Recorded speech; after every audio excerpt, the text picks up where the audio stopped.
भागवत में एक भक्त हुए वृत्रासुर। वृत्रासुर भगवान से कहता है, न नाक पृष्ठम न च पारमिष्ठम न सार्वभौमम न रसाधिपत्यम न योग सिद्धे पुनर्भवम वा समंजसत्वा विरहय कांक्षे। हे ठाकुर जी, मुझे ब्रह्मा की पदवी नहीं चाहिए, मुझे शंकर की पदवी नहीं चाहिए, मुझे पृथ्वी का राजा नहीं बनना, मुझे रसातल का राज्य भी नहीं चाहिए। भगवान बोले तो क्या चाहिए? वृत्रासुर कहता है जो मांगूंगा सो दोगे। भगवान बोले देंगे। बोले समंजसत्वा विरहय कांक्षे। हे नाथ, यदि आप देना चाहते हो तो ऐसी कृपा कर दो कि मुझे आपका विरह हो जाए, मैं आपकी याद में व्याकुल रहूं नाथ, ऐसी कृपा मुझे। और याद रखिएगा, व्याकुलता देना, दर्शन मत देना। दर्शन की व्याकुलता मेरे अंदर आ जाए, दर्शन की तड़पन मेरे अंदर आ जाए, लेकिन नाथ आप कभी मिलना मत मुझसे। क्योंकि जब आप दर्शन देते हो तो केवल दो नेत्रों को दिखते हो, लेकिन जब आप दर्शन नहीं देते, हम व्याकुल होते हैं, तो रोम रोम आपको याद करता है भगवान, उसमें ज्यादा सुख है।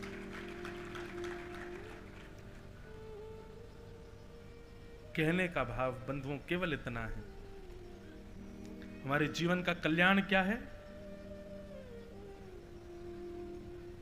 जैसे भक्तों ने अपने जीवन के विश्राम को श्रेष्ठ बनाया भक्ति पथ पर चल के, जैसे श्रीमद् भागवत के विश्रांति हरिम परम के चरणारविंद में है, वैसे ही हमारे जीवन का विश्राम हो। हमारे जीवन का विश्राम सांसारिक स्थिति में ना हो, हमारे जीवन का अंत। अगर आप केवल इतना कहते हैं कि भगवत प्राप्ति कल्याण का साधन है, तो रावण को भी मिले थे भगवान। अगर आप कहते हैं कि भगवत प्राप्ति कल्याण का साधन है, तो कंस को भी मिले हैं भगवान। तो भगवत प्राप्ति कल्याण का साधन नहीं है, भगवत प्राप्ति के लिए जीवन भर प्रयत्न करना, यह कल्याण का मार्ग है। जीवन भर प्रयत्नशील रहना, उसके बाद भगवान मिले ना मिले कोई दिक्कत नहीं, पर हमने जीवन भर प्रयास तो किया, प्रयासरत तो रहे। हरिम परम, परम हरि के चरणारविंद, ये जीवन का उद्देश्य, ये जीवन का कल्याण। भागवत का प्रथम श्लोक ऐसे श्री कृष्ण को हम मैं कहता हूं ना, भागवत क्या है? ये जैसे आजकल आधुनिक जगत में फोन में गूगल मैप होता है, विदिशा से भोपाल जाना है, डाल दो, जहां तुम खड़े हो वहां से कहां जाना है, भोपाल जाना है। जैसे ही डालोगे तो वो तीन मार्ग बताएगा आपको। बोले यहां से जाओगे तो 1.5 घंटा लगेगा, यहां से जाओगे 2 घंटा लगेगा, ऐसे ऐसे जाओगे तो 50 मिनट कम लगेंगे, ऐसे बताता है गूगल मैप। ठीक वैसे ही हमारा जीवन जो है, गंतव्य हम सबको पता है, हमारा गंतव्य क्या है? गंतव्य क्या है? मृत्यु। हम सबका गंतव्य मृत्यु है। वो बात अलग है कि हम उसको नजरअंदाज कर देते हैं, पर गंतव्य हमारी मृत्यु है। हमको मृत्यु रूपी गंतव्य पर जाना है। अब कैसे जाना चाहिए, कहां से जाना है? मृत्यु रूपी गंतव्य स्थान पर बहुत सारे घर हैं। जैसे भोपाल में बहुत सारे घर हैं। अब भोपाल जाना, भोपाल में कहां जाना है? ठीक वैसे ही मृत्यु एक शहर है, अब उसमें तुमको कहां जाना है? किसी को ऐश्वर्य रूपी घर में जाना है, किसी को पाप रूपी घर में जाना है, किसी को भोग रूपी घर में जाना है, पर हमको तो श्री राघव के प्रेम रूपी घर में जाना है। हमारा गंतव्य तो वो है कि उनका प्रेम प्राप्त हो।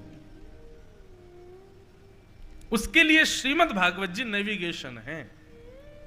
अगर उस मृत्यु रूपी शहर में श्री राम कृष्ण के प्रेम रूपी उस स्थान पर जाना है, तो भागवत का आश्रय लीजिए। भागवत आपको बताएंगे कहां रुकना है, कहां ब्रेक लगाना है, कहां से मुड़ना है, कहां से नीचे जाना है, कहां ऊपर आना है, कहां तेजी से चलना है, कहां धीमे चलना है। अपने गंतव्य तक पहुंचने के क्या क्या नियम, उपाय, कारण होंगे, वो सब भागवत बताती है। तो यदि आज आ गए हो तो अपने मति रूपी मोबाइल फोन में श्रीमद् भागवत रूपी एप्लीकेशन डाउनलोड कर लीजिए और उस पर श्री कृष्ण प्रेम रूपी गंतव्य डाल दीजिए। चल पड़िए इस भक्ति के पथ पर, यही जीवन का कल्याण है। भागवत का प्रथम श्लोक, श्रीमद् भागवत का द्वितीय श्लोक 4 बातों को प्रस्तुत करता है। विषय, अधिकारी, संबंध और प्रयोजन। कि धर्म प्रोजित कैतवोत्र परमो निर्मत्सराणां सतां वैद्यं वास्तवमत्र वस्तु शिवदं तापत्रयोन्मूलनम् श्रीमद्भागवते महामुनिकृते किं वा परैरीश्वर सद्यो हृद्यवरुध्यतेऽत्र कृतभिः शुश्रूषुभिस्तत्क्षणात्। बहुत सावधानी से सुनो। धर्म प्रोजित कैतवोत्र परमो, भागवत का विषय। श्रीमद् भागवत की कथा कई लोग इसलिए कराते हैं हमारे पितृ मुक्त हो जाएं। बहुत सावधानी से सुनिएगा। भागवत जी की कथा इसलिए करा रहे हैं पितृ मुक्त हो जाएं। हो जाते हैं, वो बात सत्य है, पर इसी कारण से नहीं करानी चाहिए। बहुत ध्यान से सुनिए। और जो लोग, अच्छा एक बात बताएं, ये 25-30 तो उत्तर हमको यहां मिले हैं प्रत्यक्ष, कम से कम 100 से अधिक उत्तर तो सोशल मीडिया से हो रहे हैं। कल्याण का साधन क्या है, तो ये भी अच्छी बात है। वहां पे भी लोग सुनते हैं, बहुत लोग सुनते हैं। कल की कथा 35-40 हजार लोगों ने सुनी होगी। हर दिन सुनते हैं, बहुत वैष्णव। अच्छा लगता है कि ये नहीं कि भाई कितने हम बढ़ रहे हैं, कितने पॉपुलर, ये अच्छा लगता है कि इतने लोग कथा सुनते हैं, इतने लोग कम से कम भगवत भाव सुनते तो हैं। अच्छा लगता है। अच्छा, जब लगता है कि आप लोग सुनते हैं तो फिर हमारा भी भाव होता है कुछ नवीन प्रस्तुत करें, कुछ अच्छा प्रस्तुत करें, कुछ और बढ़िया मधुर प्रस्तुत करें। जब लगे कि नहीं भाई ये तो बस पल्ला झाड़ रहे हैं, तो हम भी फिर पल्ला ही झाड़ के चले जाते हैं। हम भी सीधे सीधे कथा कह के, अब ठीक है 4 घंटा कहनी है, सहज भाव से कहो। तो भागवत का विषय क्या है? धर्म प्रोजित कैतवोत्र परमो। हमारे चित्त में परम धर्म करने की अत्यंत इच्छाएं जिस क्रिया से प्रकट होती हैं उसको भागवत का विषय कहते हैं। कथा सुनने के बाद आप धर्म के मार्ग के अनुगामी नहीं, परम धर्म के मार्ग के अनुगामी बन जाओगे। धर्म और परम धर्म में अंतर क्या होता है? जहां पर अपने और अपनों का विचार किया जाए वो धर्म है, और जहां पर सबका विचार किया जाए वो परम धर्म है। अब हमारे बटुक जी महाराज स्वयं भी कथा वक्ता है, अच्छी मधुर कथा कहते हैं, पर बटेश्वर महादेव के उपलक्ष्य में उनके पाटोत्सव के रूप में खर्चा करेंगे, आप सब लोगों को जोड़ेंगे, सबसे कहेंगे कि भाई अपना अपना व्यय करो, और फिर किसी को बाहर से बुलाएंगे, आप आके कथा सुनाओ। ये परम धर्म है। परम धर्म की इच्छाएं अत्यंत प्रकट हों, यह भागवत का विषय है। भागवत का विषय। दूसरी बात, भागवत का अधिकारी कौन है? डिजर्व कौन करता है भागवत की कथा? तो कहते हैं निर्मत्सराणाम सताम, जिसके चित्त में मात्सर्य दोष नहीं है। एक बात सदैव याद रखिएगा बंधुओं, अगर आप स्वयं को वैष्णव कहते हैं, स्वयं को भक्त कहते हैं, स्वयं को भगवत अनुरागी कहते हैं, लेकिन कहीं ना कहीं मात्सर्य दोष आपके चित्त में है, तो निश्चित है कि आप अभी परिपूर्ण रूप से वैष्णव हुए नहीं हो। मात्सर्य दोष किसको कहते हैं? किसी अन्य से जलन होना, किसी से चिढ़ होना, किसी के प्रति दुर्भाव चित्त में आना, किसी की उपलब्धि देख करके स्वयं को असहज अनुभव करना, ये सब मात्सर्य दोष कहलाते हैं। और एक बात कहें, 95% लोगों में मात्सर्य दोष होता है। बुरा नहीं मानिएगा, इस पंडाल में बैठे हुए भी अधिकतर लोगों में मात्सर्य दोष होगा। स्वयं सोचिए, विचार करिए, क्या नहीं है हमारे अंदर? है किसी एक के प्रति तो हमारे भीतर होता है कि वो व्यक्ति जब सामने आता है तो कहीं ना कहीं मन में एक ईर्ष्या जन्म लेती है, छोटी सी। आपका उद्देश्य अब यह है कि वो व्यक्ति आपको प्रिय लगना चाहिए, इतना नाम जप करो, उसके प्रति अब ईर्ष्या भाव नहीं आना चाहिए आपके चित्त में। जब तक वो प्रिय ना लगने लग जाए तब तक आप नाम जप बढ़ाते रहो, कथाएं सुनते रहो, इतना सत्संग करो कि वो प्रिय दिखे। और आपके अत्यंत प्रयास करने के बाद भी वो प्रिय नहीं हुआ तो आपका सब करना व्यर्थ है। प्रिय लगे। हम तो कहते हैं कथा सुनने के बाद में 7 दिन बाद इसका प्रैक्टिकल किया करो। जिस व्यक्ति से आपको कभी ईर्ष्या हुई है, जिस व्यक्ति से आपको सूक्ष्म एक उसको देख करके मन में ईर्ष्या का भाव उत्पन्न होता है, कथा सुनने के बाद उसके गली में जाया करो, उसके घर के बाहर जाया करो, और वो दिख जाए ना उसको देखा करो। अब भी ईर्ष्या हो रही है, अभी और कथा सुननी है मुझे। जिस दिन उसको देखते ही उसमें ईर्ष्या का भाव ना, उससे प्रेम का भाव प्रकट हो जाए, बस समझना अब राम जी मिलने को तैयार हैं हमसे। अब बस ठाकुर जी अब हमसे मिलेंगे। क्यों? आप कहोगे क्या राम जी को रावण से ईर्ष्या नहीं थी? ईर्ष्या होती ना तो हनुमान जी को नहीं भेजते, ईर्ष्या होती ना अंगद जी को नहीं भेजते समझाने, ईर्ष्या होती तो सीधे आक्रमण होता, ईर्ष्या होती तो समझाया नहीं जाता। लेकिन सामने वाला मान ही नहीं रहा है किसी भी क्रिया से, तब युद्ध हुआ। अच्छा देखो, ठाकुर जी ने किसी से ईर्ष्या की नहीं। महाभारत युद्ध भी जब होने वाला था तो भगवान स्वयं शांति दूत बन करके गए और कौरवों को एक बार समझाने का प्रयास किया। अरे दुर्योधन, एक बार और विचार कर ले भैया, युद्ध में तुमको लग रहा है अभी बोलने में कि युद्ध करके हम जीत जाएंगे और ये वो, पर कितनी बालक अनाथ हो जाएंगे, कितनी माताएं विधवा हो जाएंगी, पूरी इंद्रप्रस्थ की भूमि, हस्तिनापुर की भूमि रक्त रंगित हो जाएगी। विचार कर लो भाई। अरे 5 गांव ही दे दो पांडवों को। भगवान वहां भी समझाने गए थे, पर दुष्ट दुर्योधन ने कहा सुचक्रैवन दास्यामि बिना युद्धेन केशव, बिना युद्ध के एक सुई की नोक के बराबर जमीन भी नहीं दूंगा पांडवों को। या तो युद्ध करके सब कुछ ले जाएं और या फिर युद्ध में हार करके मेरे राज्य को छोड़ के जाएं। ठाकुर जी ने वहां भी समझाया। कंस को भी कितने संकेत भेजे भगवान ने, जितने राक्षस भेजे सबको मार दिया। कंस अब तो सुधर जा, अब तो मान जा, तब भी नहीं माना। ठाकुर जी का स्वभाव है, वो ईर्ष्या नहीं करते, सीधे आक्रमण नहीं करते, पहले समझाते हैं, नहीं मानता तब युद्ध होता है। हम लोग उल्टे हैं, किसी से यदि हमारी ईर्ष्या हो गई तो हम उसको बताएंगे भी नहीं, सीधे युद्ध करने पहुंच जाएंगे, उस पर FIR दर्ज करा दी उसके नाम, लड़ने पहुंच गए। ये ईर्ष्या है। जब ईर्ष्या का भाव नष्ट होता है तो सामने वाले से संवाद किया जाता है, विवाद नहीं। आपकी स्थिति संवाद की बने, विवाद की नहीं। वैष्णव विवाद से दूर रहता है, अपने आप को हरा देगा लेकिन विवाद नहीं करेगा। तो भागवत का अधिकारी कौन? जिसके चित्त में मात्सर्य दोष नहीं है, ईर्ष्या नहीं है किसी के प्रति। अगर कोई व्यक्ति ईर्ष्यालु है, क्षमा कीजिएगा, वो मंच पर बैठ के वक्ता बन जाएगा ना, उसकी बात का प्रभाव नहीं होगा।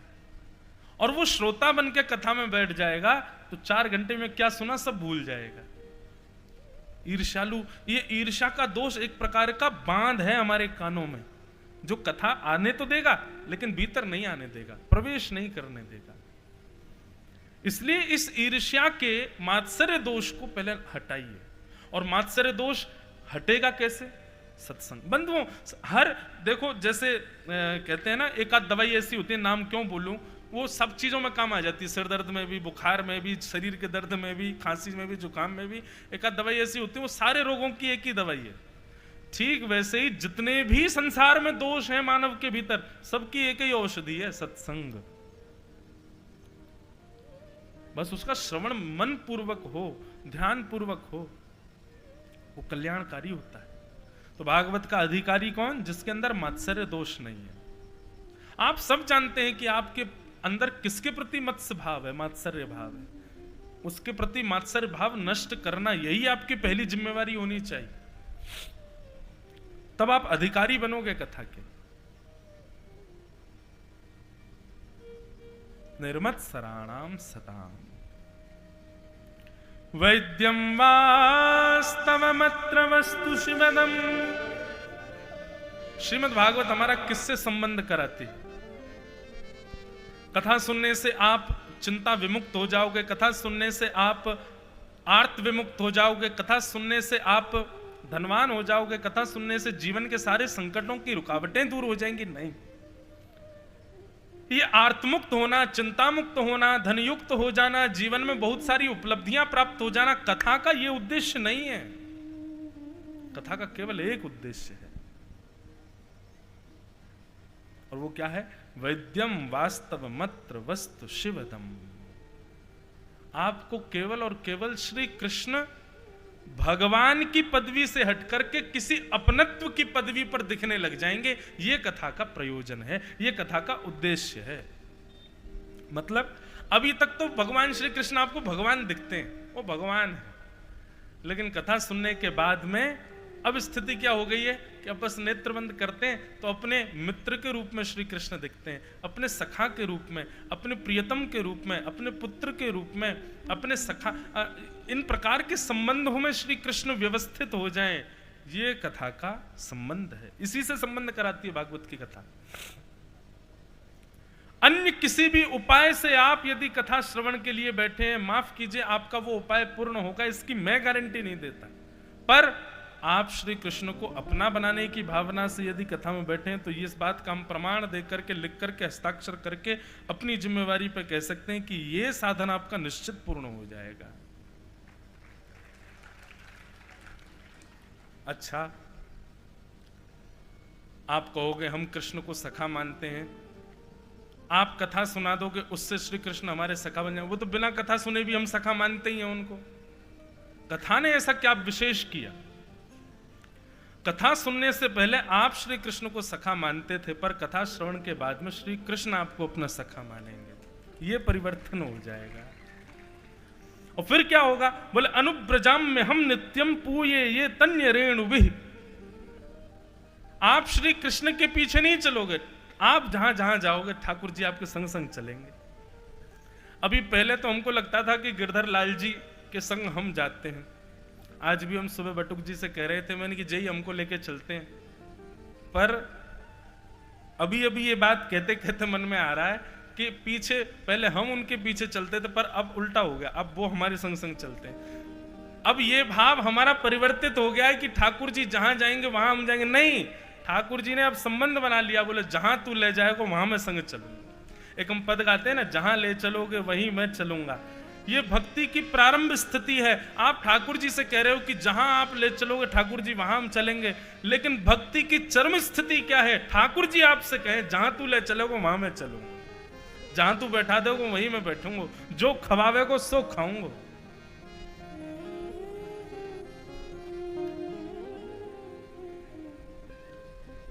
भक्ति की चरम स्थिति क्या है? तुम ठाकुर जी के पीछे पड़ो नहीं, मेरा सुमिरन हरि करें मैं पावा विश्राम। आप सुमिरन करते रहे ठाकुर जी के, और करते करते करते करते यदि पधार गए तो माफ कीजिए आपने भी भजन किया ही नहीं। सुमिरन करते करते करते करते एक दिन ऐसी स्थिति आ जाए कि आपका सुमिरन बंद हो जाए, ठाकुर जी आपका सुमिरन प्रारंभ कर दें। बंधुओं, मीराबाई सुमरती थी ठाकुर जी को, पर एक स्थिति ऐसी आ गई थी कि मीराबाई को ठाकुर जी सुमरते थे। गोस्वामी तुलसीदास जी स्मरण करते थे राम जी का, पर एक स्थिति ऐसी आ गई थी राम जी स्मरण करते थे गोस्वामी जी का। सूरदास जी गाते थे ठाकुर जी को, पर एक स्थिति ऐसी आ गई थी कि ठाकुर जी गाते थे सूरदास जी को। और इसका प्रमाण बताएं, सूरदास जी का संकल्प था, अब मैं हो सकता है गलत भी हूं, विद्वान जन मुझे आज्ञा करेंगे जैसा भी हो। सूरदास जी का संकल्प था 1.25 लाख जाने 1.5 लाख पद उनको लिखने थे, पर शायद 1 लाख पद के आसपास सूरदास जी के पूर्ण हुए। उसके बाद सूरदास जी भगवत विलीन हो गए। तो कहते हैं सूरदास जी के बचे हुए पदों को ठाकुर जी ने पूर्ण किया। और इसका प्रमाण क्या है? आप जब भी कोई पद सुनते हैं और पद के अंतिम अंतरे में छाप यदि आती है सूरदास, तो समझो ये सूरदास जी ने लिखा है। लेकिन किसी किसी पद में छाप आए सूर श्याम, तो समझो ये ठाकुर जी ने लिखा है। ये प्रमाण हो गई ना स्थिति। पहले सूरदास जी भज रहे थे ठाकुर जी को, लेकिन स्थिति ऐसी आई कि सूरदास जी को ठाकुर जी भजने लगे।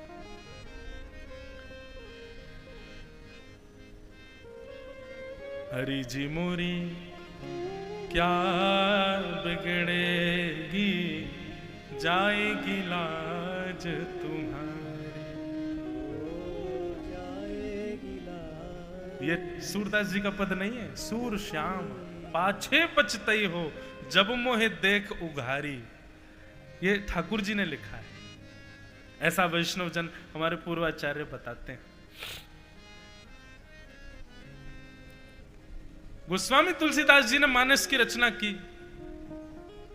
विनय पत्रिका की रचना की। आप इस बात को विश्वास मान लीजिए, ये सारी रचनाएं गोस्वामी जी ने लिखी जरूर हैं, पर इनमें कहीं ना कोई भाव स्वयं रघुनाथ जी ने वर्णित किया होगा और नाम तुलसीदास जी का लिख दिया होगा।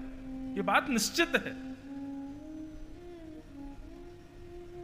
व्यक्ति हर समय उस भाव में नहीं रह सकता। कई विशेष भाव जो स्पर्श करते हैं, हृदय स्पर्शी होते हैं, ठाकुर जी लिख के जाते हैं उन भावों को। गीत गोविंद जयदेव महाप्रभु पद लिख रहे थे अष्टपदी, और पद लिखते लिखते लिखते अंतिम भाव नहीं आ रहा था। क्या करूं क्या करूं क्या करूं। पत्नी को कह के गए, अब ये आके लिखूंगा, मैं स्नान के लिए जा रहा हूं। जैसे स्नान करने के लिए गए, इतने में ही ठाकुर जी जयदेव महाप्रभु का रूप बना करके आ गए। और जैसे ही कक्ष में आए, पत्नी बोली, आप तो स्नान करने गए थे। अरे नहीं देवी, मुझको याद आ गया, मैं तुरंत लिख देता हूं। तुरंत लिख दिया अंतिम पद, और लिखने के बाद बोले, देवी सुनो, आज स्नान बाद में करेंगे, पहले भोजन कराओ। जयदेव महाप्रभु की पत्नी बोली, आज तो पता नहीं क्या होगा। बोले जल्दी भोजन कराओ, भूख लगी है हमको। अब महाप्रभु जी की पत्नी बढ़िया भोजन बना लाई, और ठाकुर जी जयदेव महाप्रभु के रूप में गए, खूब चट खूब पाए उनके घर में प्रसादी। उनकी पत्नी का नियम था, वो जयदेव महाप्रभु की झूठी थाल में ही प्रसाद पाती थी, उच्छिष्ट पति का पाती थी। अब ठाकुर जी तो पाके बोले, अब मैं जा रहा हूं स्नान करने, तुम पालो। अब वो महाप्रभु जी की पत्नी उसमें पाने लगी। इतने में जयदेव महाप्रभु, असली जयदेव महाप्रभु आ गए। आकर के बोले, देवी ये तुमने क्या किया? नहीं कोई दिक्कत नहीं है, पाओ, पर तुम्हारा तो नियम है कि हम पा लेते हैं, हमारे बाद तुम हमारी थाली में पाती हो। आज हमसे पहले ही शुरू हो गई, इतनी भूख लगी तुमको? पत्नी बोली, क्या बात कर रहे हो, अभी अभी आप पा करके गए? जयदेव महाप्रभु बोले हम तो स्नान करने गए थे, उसके बाद संध्या वंदन करके हम आए। पत्नी बोली, अरे आप आए तो थे बीच में, आके बोल के गए, मुझको पद याद आ गया, आपने पद पूर्ण किया। पद पूर्ण करने के बाद आपने कहा भोजन लगाओ, भोजन किया, उसके बाद ही मैं, आप कहां खो गए, स्वप्न में हैं क्या? जयदेव महाप्रभु बोले, मैं नहीं, तुम स्वप्न में हो। अरे पद तो पूर्ण हुआ ही नहीं। पत्नी बोली, पद लिख के गए हो आप पूरा। जयदेव महाप्रभु दौड़ करके गए, जैसे ही पन्ना खोल करके देखा, अंतिम पंक्ति जो उनको याद नहीं आ रही थी वो वहां लिखी हुई थी। वो देखते ही, और वो उसका अर्थ क्या था मुझे स्पष्ट याद नहीं, पद मुदारम, देही पद पल्लव मुदारम ऐसे करके है अंतिम पद। तो उसका अर्थ ये था कि ठाकुर जी के गुणानुवाद किए जयदेव महाप्रभु ने, ठाकुर जी ऐसे, ठाकुर जी ऐसे, ठाकुर जी ऐसे। अंतिम पंक्ति में कुछ याद नहीं आ रहा था, तो स्वयं जगन्नाथ जी जयदेव महाप्रभु के रूप में आकर के लिख करके गए, ऐसे श्रेष्ठ ठाकुर जी का सिर सदा श्री जी के चरणों में झुका रहता है। ये पद ठाकुर जी लिख करके गए, और ये देखते ही जयदेव महाप्रभु के नेत्र सजल हो गए। पत्नी के हाथ से थाल छीन लिया, पाने लगे। पत्नी बोली, मेरा झूठा है। बोले, तेरा नहीं, ये तो श्री जगन्नाथ जी का उच्छिष्ट है। अरे देवी, मैं नहीं, वो श्री स्वयं जगन्नाथ जी आए थे, आकर के पंक्ति पूर्ण करके गए, और तेरे हाथ की प्रसादी पा करके गए, मुझे तुझे प्रसाद दे करके गए। ये स्थिति, तुम भजो तब तक भक्ति नहीं, एक स्थिति ऐसी आए ठाकुर जी तुमको भजने लग जाएं, तब समझो कि अब भक्ति की स्थिति हुई है, अब हमारी भक्ति लाभदायी हो रही है। अच्छा, आज के परिप्रेक्ष्य में ये कैसे देखोगे, तो मैं एक युक्ति बताता हूं। कभी हमारे वृंदावन जाओ, राधा रमन, राधा वल्लभ, बांके बिहारी दर्शन करने जाओ, तो ठाकुर जी तुमसे प्रसन्न है कि नहीं, ठाकुर जी तुमको भजते हैं कि नहीं, याद करते हैं कि नहीं, इसका प्रमाण देखना हो ना, तो बिहारी जी के मंदिर में जाने से पहले ही सोच लो, आज बिहारी जी ने अगर नीली पोशाक पहनी होगी, गले में वैजंती माला, गुलाब की माला, मोतियों की माला, माथे पर ऐसा मुकुट, मतलब पूरा श्रृंगार आप पहले ही विचार कर लो, और बोलना पूरे श्रृंगार में से यदि कुछ भी बिहारी जी ने धारण किया होगा तो मैं मान जाऊंगा कि बिहारी जी मुझसे प्रसन्न है।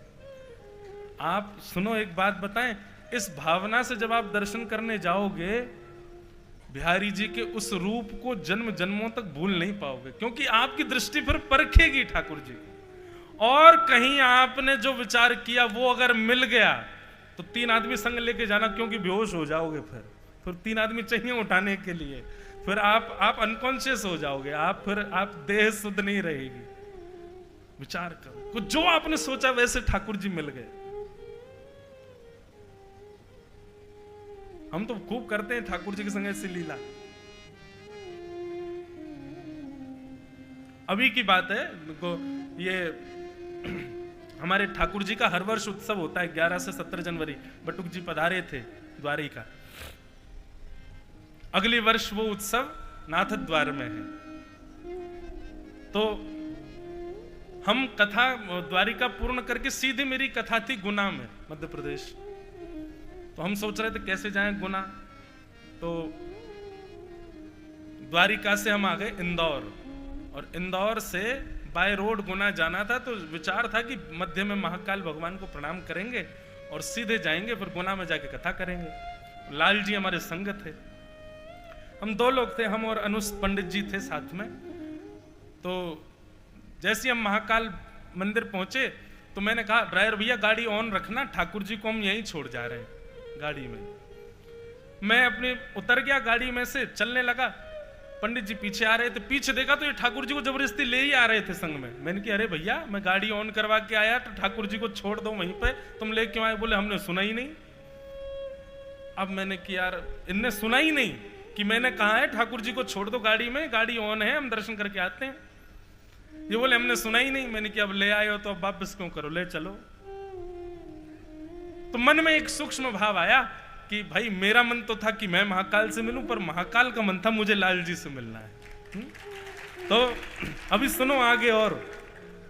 लेकिन इस बात में संशय था मन में संशय था कि अंदर भीड़ होगी, कहीं हमारे लाल जी बेचारे बिच नहीं जाएं। अब ले तो आए इनको, मन में संशय था। मन में यही संशय चल रहा था, महाकाल की इच्छा होगी तो कुछ विशेष होगा। अंदर जाते पता नहीं कहां से वहां के प्रोटोकॉल वाले और वो सब हमको पहचान गए। अरे महाराज जी आप तो कथा करते हो। मैंने हाँ भैया कथा करते। साथ में थे 2-3 लोग और थे। तो व्यवस्था ये हुई कि फिर मंदिर के मुख्य पुजारी जी भी पहचान गए, तो उनने हमको वीवीआईपी बुला लिया। तब तक भी था चलो ठीक है, लाल जी भीड़ में नहीं गए, व्यवस्थित है अभी तक भी मामला। जैसे ही महाकाल भगवान के सामने गए, दर्शन करके बलैया ली जय हो, हमारे गोपेश्वर महादेव, राधा वल्लभ लाल की जय, हमारे गिरधर लाल की जय। हम महादेव के मंदिर में जाकर ठाकुर जी की जय जयकार करते हैं, खुश होते होंगे महादेव। इतने में ही वो पुजारी जी आए और पंडित जी से बोले लाओ ये क्या है? मैंने कहा ये प्रसाद नहीं है, हमारे ठाकुर जी है इसमें, मैं कहीं ये जाके चढ़ा दें भीतर। पंडित जी हट करें, नहीं नहीं ये दो हमको दो। अरे मैं भीड़ भाड़ बहुत थी, मैं उनसे कहूं मैंने ठाकुर जी हैं हमारे, वो सुने ही नहीं, ले ही गए भीतर। अब मैंने की भाई अब क्या होगा, मैंने की ये कहीं प्रसाद के डिब्बा की तरह चढ़ा नहीं ना, छोटी सी झांपी जी में लाल जी हमारे नेक्स्ट से लाल जी। महाकाल भगवान के सामने जाकर के उन्होंने वो खोला और तुरंत लाल जी को उठा करके नेक्स्ट से लाल जी, महाकाल भगवान ने विशाल माला पहनी थी, वो माला में ही ठाकुर जी को विराजमान कर दिया, हरि हर मिलन हो गया। और उसके बाद जो मेरी स्थिति, नेत्रों में आंसू नहीं रुके। और तब ये बात पुष्ट हो गई कि नहीं, महाकाल चाह रहे थे कि लाला जन्मोत्सव मना के द्वारिका से आए और एक बार मेरे गले तो लगाए दो या। अच्छा फिर क्या हुआ? शीतकाल में हमारे ठाकुर जी ज्यादा स्नान नहीं करते।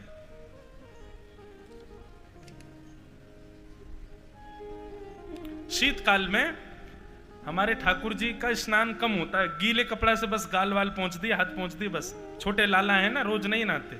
छोटे बालकों को माताएं रोज थोड़ी नहाती सर्दियों में, तो हमारे ठाकुर जी भी रोज नहीं नहाते। और महाकाल तो भीगे ही रहते हैं। पहली तो ये प्रसन्नता हो गई कि चलो मिल लिए, दूसरी चिंता ये हो गई कि ऊपर जलेरी में से जला रहा है, मैं ठाकुर जी पे पड़गो बेचारे ठिठर जाएंगे। पंडित जी ने 1 लोटा भर जल लिया और नवा और दिए। ठाकुर जी और महादेव दोनों के स्नान है गए। अब मैं दूर ही दूर खड़ा खड़ा सोचूं, मैंने कि लाल जी आज तो कांप गए होंगे, आज तो ठिठर गए होंगे। मैंने कि चलो कोई बात नहीं, ठिठरे लाल जी हम तो बच गए। अब लाल जी को ला करके पंडित जी उन्होंने वापस कर दिया, झांपी जी हमने लिए। अब मैं जैसे नीचे देहरी को प्रणाम करने गया तो जो बड़ी माला महादेव ने पहनी थी वो उतार के पंडित जी ने मुझ पे डाल दी, उसमें था कम से कम 2-2.5 किलो पानी, और वो धारण होती मैं और भीग गया पूरा। और मनी मन हंसू मैंने कि लाला तेरी लीला। ये सब अनुभूतियां जो होती है ना, ये सब अनुभव जो होते हैं, मैं ऐसा कोई यहां चार नहीं कर रहा हूं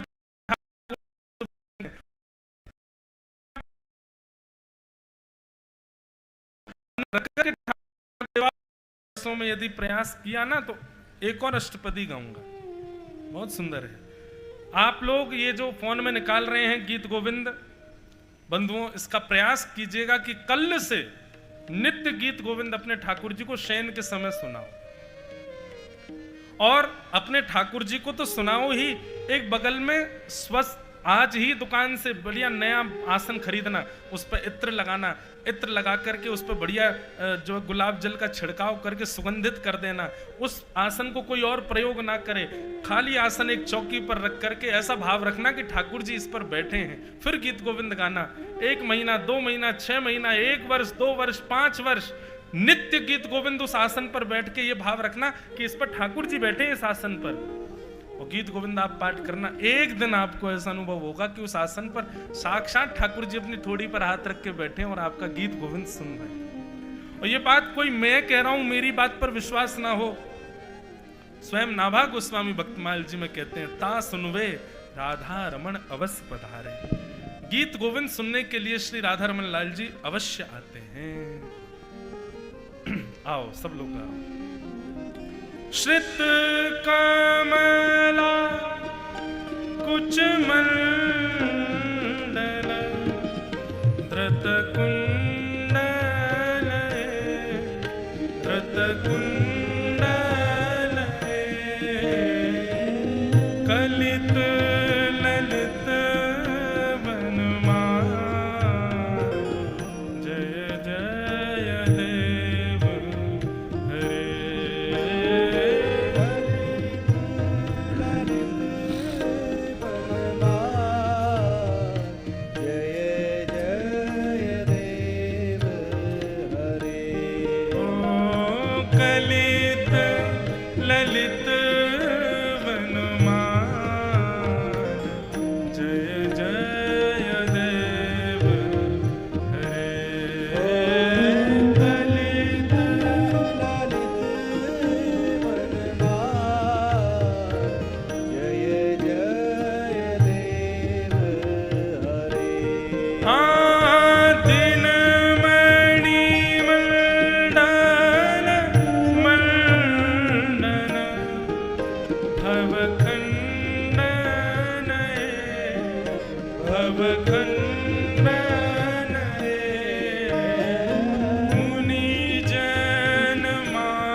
त्रिभुवन भवन निधान जय जय देव हरे त्रिभुवन भवन निधान जय जय देव हरे जय जय देव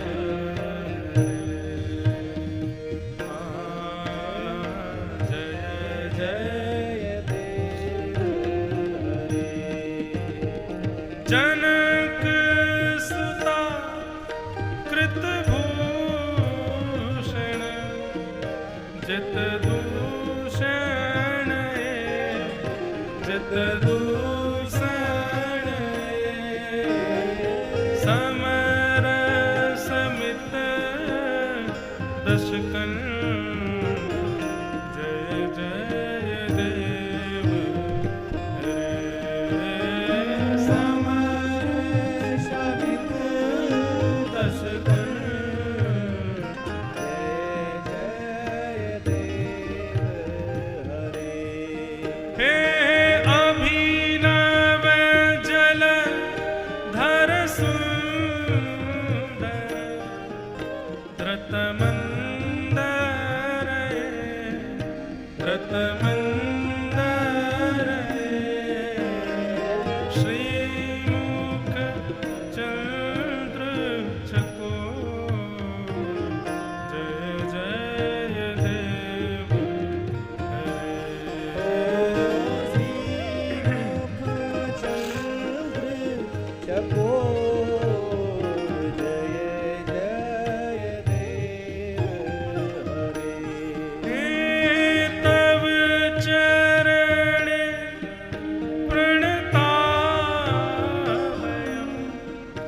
इति भावय इति भावय गुरुकुशलं प्रणते जय जय देव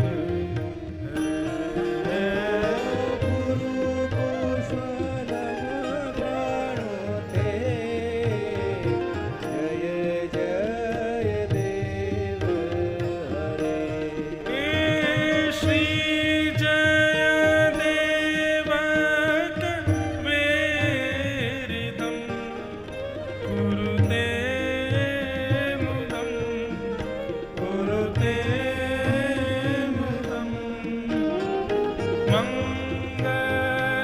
मंगलमंजुल गीतं जय जय देव हरे मंगलमंजुल गीतं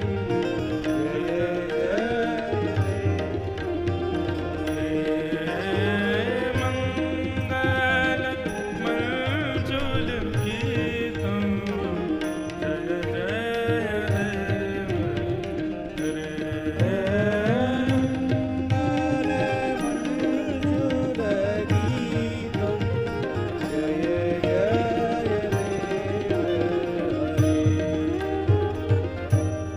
श्री जगन्नाथ महाप्रभु की जय। ऐसे जयदेव महाप्रभु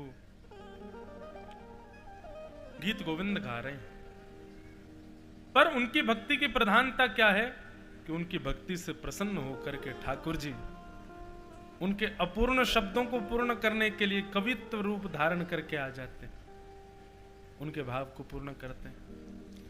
यही भक्ति का स्वरूप होता है बंधु, कि ठाकुर जी आपके इतने प्रेमास्पद हो जाएं, और ये केवल संभव भागवत से हो सकता है। वेद्यम वास्तवमत्र वस्तु शिवदम तापत्रयोन्मूलनम श्रीमद्भागवते महामुनिकृते किं वा परीरीश्वर सत्यो हृद्यवरुध्यतित्रकृतभिः शुश्रूषुभिस्तत्क्षणात् हरि शरणं हरि शरणं हरि शरणं हरि शरणं हरि शरणं हरि शरणं हरि शरणं हरि शरणं हरि शरणं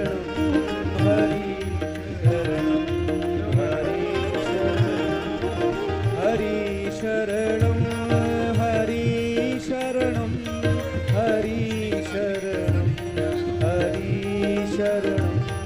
हरि शरणं हरि शरणं हरि शरणं हरि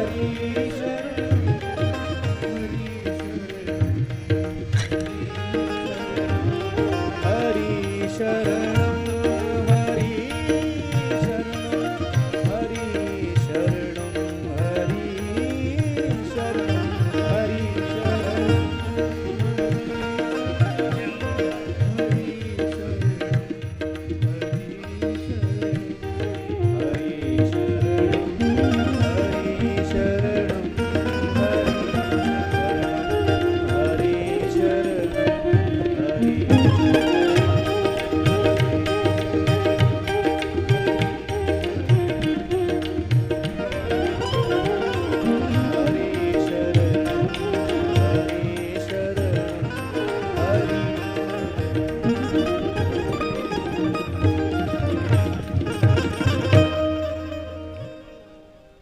बोलो वृंदावन बिहारी लाल की जय, श्री गोवर्धन नाथ की जय।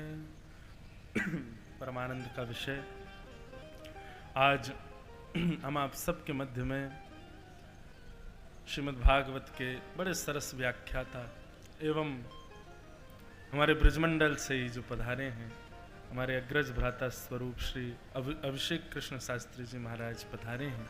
आपको बारंबार प्रणाम। पूर्व में ही आपसे कुछ दिन पहले चर्चा हुई थी कि विदिशा में कथा है, तो आपने उसी समय हमको आश्वासन दिया था कि हम जरूर पहुंचेंगे, जरूर आएंगे।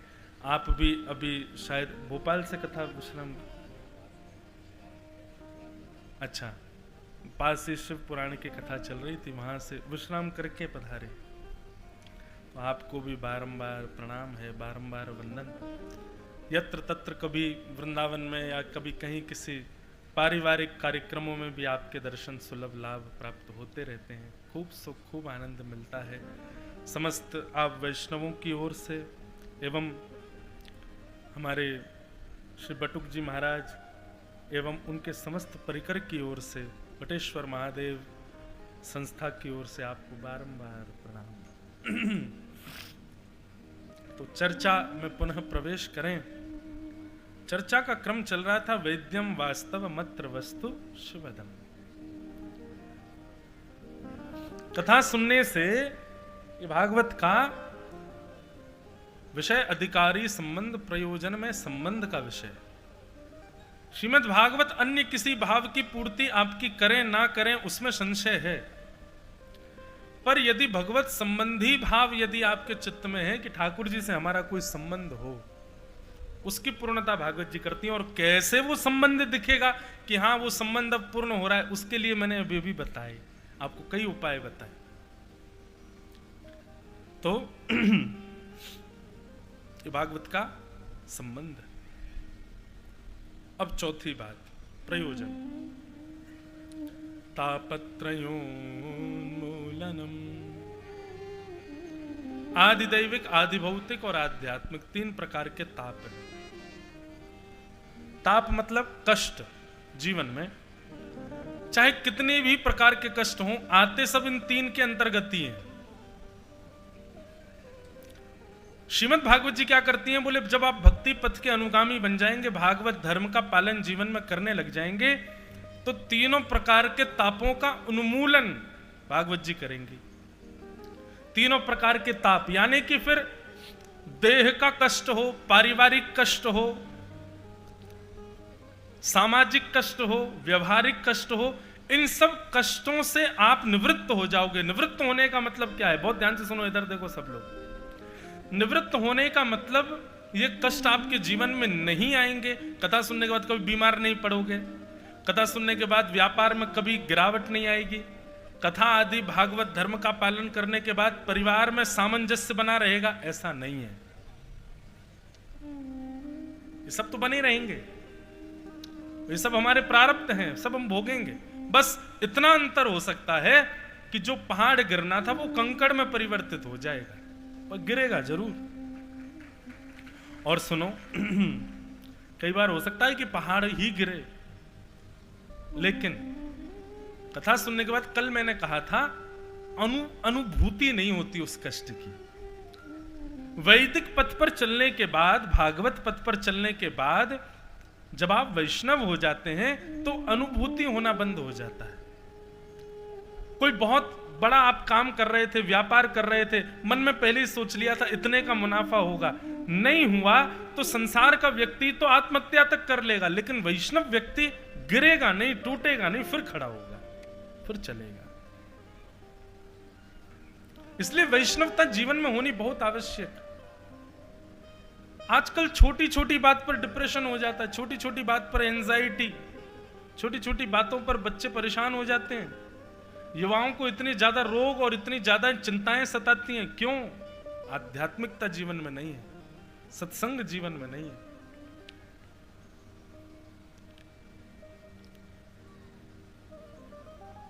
कष्ट तो जीवन में आएंगे, आपत्ति विपत्ति तो जीवन में आएगी, पर उसकी अनुभूति नहीं होगी। और एक बात कहें बंधुओं स्पष्ट रूप से, जब आप भक्ति के पथ के अनुगामी हो जाते हैं तो फिर संसार में होने वाले अभाव का कष्ट नहीं होता आपको। बच्चे बात नहीं मानते, बेटी का विवाह सक्सेसफुल नहीं हुआ, कार्य कर रहे थे उसमें लाभ नहीं मिला, इन सब से आपको चिंता नहीं होगी। फिर चिंता का केंद्र बिंदु कुछ और हो जाएगा। हमारे वृंदावन में एक भोरी सखी हुई, उनका एक पद है, वो कभी कभी कथाओं में गाता हूं। ऐसो दुख दीजो ही माही, ऐसो दुख दीजो ही माही। भोरी सखी कहती हैं कैसा दुख चाहिए? फिर ये संसार के दुख आपको कष्ट नहीं देंगे, इनसे तो आप निकल जाओगे, इनसे तो आप उबर जाओगे। फिर कष्ट का कारण क्या होगा? विदिशा में कथा हो रही है, हम सुनने क्यों नहीं जा पा रहे? गिरधर लाल जी पधारे, हम उनके दर्शन क्यों नहीं कर पा रहे? होली के दिन है, हम वृंदावन क्यों नहीं जा पा रहे? ये कष्ट होगा फिर। बिन पद कंज छटा दृग देखे, को सुहावे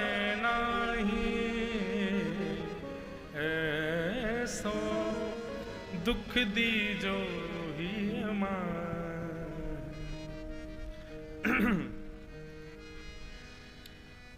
भोरी सखी का पद है। हे नाथ, हम लोग दुखी क्यों हो जाते हैं? आज मेरी प्रेमिका मुझको दिखी नहीं, आज मेरा प्रियतम मुझको दिखा नहीं। मैं नहीं दुखी हो रहा हूं, आप लोग होते हैं, ये बता रहा हूं। लोग संसार के दुखी होते हैं। उसकी गली में ही बैठे थे महाराज, कभी तो निकल के आएगी, आई नहीं निकल के। कॉलेज पढ़ते नहीं जा रहे थे, इसीलिए जा रहे थे कि वो दिखेगी, आई नहीं, धोखा दे गई हमको, इसलिए दुखी हो रहे हैं। पर वृंदावन के रसिक जन, भक्ति पथ के पथिक जन, वो इसलिए दुखी नहीं होते कि संसार का कोई व्यक्ति दिखा कि नहीं दिखा, इसलिए दुखी है। बिनु पद कंज छटा द्रग देखे, जब तक नेत्रों से युगल के श्री चरणारविंद को ना देख लूं, कोई सुहावे नहीं। ऐसो दुख दीजो ही माही। भोरी सखी कहती हैं बस्ती छोड़ एकांत बिठावे, बस्ती छोड़ एकांत बिठावे, बातन सो घबराही, बातन सो घबराही। भक्ति के पथ को इसमें सुख नहीं मिलेगा कि मेरे प्रेमी कितने हो गए। उसको इस बात की चिंता लगी रहेगी, अरे मेरे इतने संबंधी क्यों हो गए, इतने लोग मेरे से जुड़ क्यों रहे हैं। और इस बात की प्रसन्नता होगी कि चलो ये भी छूटा, चलो ये भी गया, चलो इसने भी त्याग किया, चलो ये भी चला गया। वो इस बात से प्रसन्न रहेगा। एकांत में अकेले रह करके ठाकुर जी का भजन करूं मैं। संसारी व्यक्ति को यही चिंता सताती रहती है, मैं कितने लोगों को खुद से जोड़ लूं। और भक्ति पथिक को यही चिंता सताती रहती है, जितने जुड़े हैं ये और छूटे मुझसे। हरिराम व्यास जी ओरछा के राजगुरु, वो जब ओरछा छोड़ करके वृंदावन चले गए और श्री राधा वल्लभ लाल जी का दर्शन करके हितरवंश महाप्रभु के जब चरण सेवक हुए, तो वृंदावन जाने के बाद में उन्होंने प्रण ले लिया कि अब वृंदावन नहीं छोड़ूंगा मैं।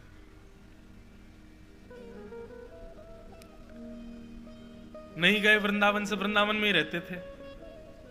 एक दिन ओरछा के राजा मधुकर शाह ने कुछ ब्राह्मणों को भेजा, जाइए जाकर के हरिराम व्यास जी को वृंदावन से ले आइए, मुझे उनकी बहुत याद आ रही है। ब्राह्मण आ गए वृंदावन। वृंदावन आकर के सब मधुकर वो हरिराम व्यास जी से कहें चलो। हरिराम व्यास जी बोले भैया तुम चले जाओ। बोले नहीं राजा आपको बुला रहे हैं। बोले ठीक है शाम को चलेंगे। शाम को पूछते तो बोले कल सुबह चलेंगे मंगला करके। मंगला में पहुंच गए, बोले अब चलो। बोले शाम की संध्या करके चलेंगे, आज तो ये उत्सव है राधा वल्लभ लाल जी में, आज ये ब्याहुला का उत्सव है, आज ये उत्सव है। रोज उत्सवों के बहाने दे दे करके 6 महीना ना तो ब्राह्मणों को जान दिया। अच्छा ब्राह्मण कहते आप नहीं जा रहे तो हमको जान दो। तो हरिराम व्यास जी का एक नियम और था कि वृंदावन से यदि कोई जाने की बात करता था तो वो एड़ी से चोटी तक का दम लगाते थे कि इसका भी वृंदावन ना छूटे, जे भी नहीं जाए वृंदावन छोड़ के। वैष्णव का एक स्वभाव होता है, वो स्वयं भजन में लगता है, लेकिन कोई अन्य लग गया तो उसका भी ना छूटे, इसका भी ध्यान रखता है, उसका भी भजन बना रहे। एक प्रसंग आता है, महाराज जी हरिराम व्यास जी के पास एक वैष्णव गए, अपने शालिग्राम जी लेकर के गए। शालिग्राम जी हरिराम व्यास जी ने जुगल किशोर जी के चरणों के पास विराजमान कर दिए। जुगल किशोर जी पन्ना में विराजते हैं। आज अभी हम यहाँ कथा करने से पहले मैं वहां पन्ना दर्शन करके आया, बागेश्वर धाम के बगल में ही पन्ना, जुगल किशोर जी का दर्शन किया।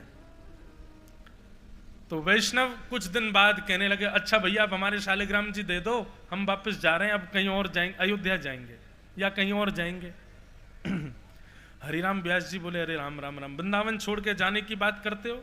अरे वृंदावन तो भाग्य से मिलता है, भाग्य बढ़ो वृंदावन पायो। वृंदावन कौन छोड़ के जाता है? अब नहीं हमारी सेवा हो गई, अब खूब भजन भजन कर लिया, अब हमको आप आज्ञा दो हम जाएंगे। हरिराम व्यास जी तो बड़ी चिंता में पड़ गए, बोले इसका वृंदावन नहीं छूटना चाहिए। तो हरिराम व्यास जी ने क्या किया, भीतर गए, जुगल किशोर जी का पर्दा किया और जहां उसके शालिग्राम जी बैठे थे, शालिग्राम जी तो ठाकुर जी के चरणों में ही रख दिए। जो डिब्बा था शालिग्राम जी जिसमें पधराते थे, उस डिब्बा को उठा के खोला, खिड़की पर एक घोंसला था, उसमें चिड़िया छोटी सी बैठी थी, उसको उठा के उसमें धर दिया डिब्बे में और कहा लो तुम्हारे शालिग्राम जी ले जा।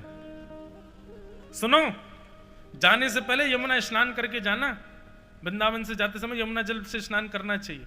बोला ठीक है। अब जैसे यमुना जल स्नान करने गया तो वैष्णव जन अब खुद भी स्नान करते हैं, अपने ठाकुर जी को भी कराते हैं। उसने ठाकुर जी को स्नान कराने के लिए जैसे डिब्बा खोला, सोई चिड़िया उड़ करके भागी। अब तो वो व्याकुल हो गया, मेरे ठाकुर जी उड़ गए, मेरे ठाकुर जी उड़ गए। दौड़ करके हरिराम व्यास जी के पास आया, बोले महाराज, बोले क्या हुआ? बोले मैं जमुना स्नान करने गया, जैसे मैंने डिब्बा खोला मेरे ठाकुर जी उड़ के चले गए, वृंदावन ही भाग आए। हरिराम व्यास जी बोले अरे तू वृंदावन से जाने का मन बना रहा है, तेरे ठाकुर जी नहीं जाना चाहते, इसीलिए वृंदावन भाग आए। रुक जा मैं अभी देख के लाता हूं।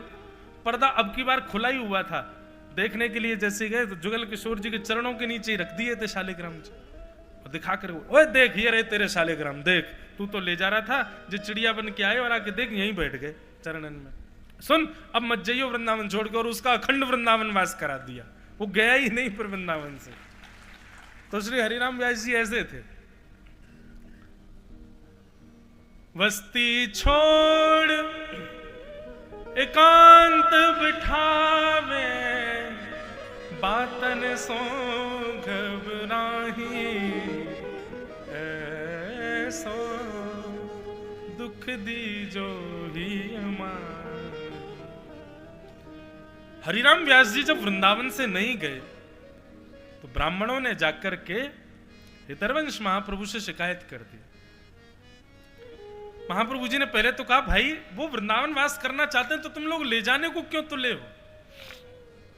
ब्राह्मणों ने कहा, महाराज हमारे ओरछा के राजा मधुकर शाह ने हमसे कहा यदि हरिराम व्यास जी को लौटा करके नहीं लाए तो तुम भी मत आना। अब हम क्या करें, हमारे तो बच्चे परिवार वही है सब, ये जा नहीं रहे और हम इनके बिना जा नहीं सकते। आप आज्ञा कर दो, एक आध 2 दिन के लिए ओरछा चले जाएं, फिर आ जाएंगे वापस। कम से कम हम तो परिवार के पास चले जाएंगे। इनकी वजह से 6 महीना से हमारा और वृंदावन वास हो गया है। तो हितरवंश महाप्रभु ने कहा, ठीक है, हम आज्ञा कर देंगे कि हरिराम व्यास तुम वृंदावन से चले जाओ। हरिराम व्यास जी वृंदावन की परिक्रमा दे रहे थे, किसी ने जाकर के उनके कान में कह दिया, बोले आज राधा वल्लभ जी के मंदिर में चले जाना। बोले क्यों? बोले तुमको पता है कुछ ब्राह्मण ओरछा के घूम रहे हैं तुमको ले जाने के लिए। बोले हाँ। उन्होंने जाके हितरवंश महाप्रभु से कहा है कि आप आज्ञा कर दो कि वे हमारे साथ ओरछा चलें। आप गुरुदेव की आज्ञा टालोगे नहीं, और कहीं उन्होंने आज्ञा कर दी और आपको वृंदावन छोड़ना पड़ा तो क्या करोगे? हरिराम व्यास जी ने जैसे ही सुना कि मेरे गुरुदेव आज आज्ञा करने वाले हैं वृंदावन छोड़ के चले जाओ, वहीं मूर्छित होकर गिर पड़े।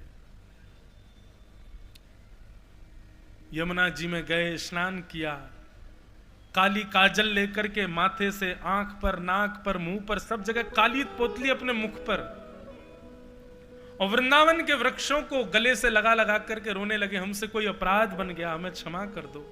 वृंदावन की रज को प्रणाम करने लगे, हमसे कोई अपराध बन गया, हमें क्षमा कर दो, जो आप हमको खुद से दूर कर रहे हो। तभी कुंज में एक गधा घूम रहा था, उस गधे को पकड़ के उस पर बैठ गए। हरिराम व्यास जी पागलों जैसी, विक्षिप्तों जैसी हरकतें करने लगे। किसी ने जाके हरिवंश महाप्रभु से कहा, बोले हरिराम व्यास जी मुंह पर काजल पोत करके गधा पर घूम रहे हैं। हितरवंश महाप्रभु आए तो देखा विकल हो रहे हैं हरिराम व्यास। आकर के कहा, अरे क्या कर रहे हो व्यास जी, गधे पे घूम रहे हो, मुंह पे काली पोत करके घूम रहे हो, ऐसी विकलता में क्यों आ गए हो? हरिराम व्यास जी चरणों में गिर गए, बोले वृंदावन छोड़ के जाने वाली की यही गति है, इसके अलावा उसको मुख नहीं दिखाना चाहिए किसी को, वो किसी को मुंह दिखाने लायक ही नहीं। जो वृंदावन छोड़ के चला गया उसका वाहन गधा ही होना चाहिए जिसने वृंदावन त्याग दिया। महाराज आज आप मुझे आज्ञा करने वाले हैं कि तुम ओरछा चले जाओ, इसलिए मैंने पहले ही अपनी गति को सुनिश्चित कर लिया। हितरवंश महाप्रभु ने हरिराम व्यास जी को हृदय से लगा दिया और ब्राह्मणों को कहा, सुनिए हम आज्ञा करते हैं, आप लोग ओरछा जाइए और जाकर के मधुकर शाह राजा से कह दीजिए यदि हरिराम व्यास जी के दर्शन की इच्छा है तो वो वृंदावन आ जाएं, लेकिन हरिराम व्यास जी तो अब अखंड ब्रज में रहेंगे, ये कभी छोड़ के नहीं जाएंगे। तो मैं ये बात क्यों कह रहा हूं, इतनी बड़ी कथा हमने क्यों सुनाई?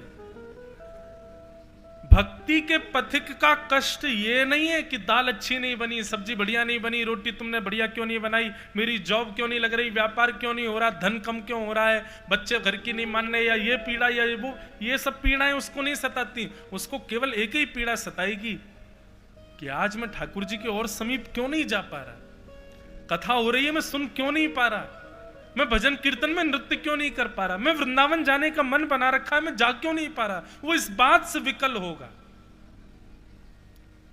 ऐसो दुख दीजो ही मां।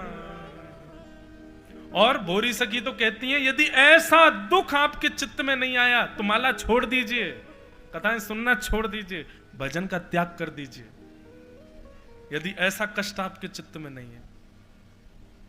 6 महीना हो गए वृंदावन नहीं गए तो कोई फर्क ही नहीं पड़ रहा, 1 साल हो गया कोई कथा नहीं सुनी तो इससे किसी बात की हमको विकलता नहीं है, तो फिर माफ कीजिए भक्ति का पथ नहीं, आप सांसारिक पथ को ही अपनाइए। भोरी ऐसे दुख बिन प्यारी, जीवन व्यर्थ गवाही, ऐसो दुख दीजो ही मां। जिसके जीवन में ऐसा दुख नहीं है, ठाकुर जी के दर्शन के प्रति, श्रवण के प्रति, सेवा के प्रति, जीवन व्यर्थ है उसका।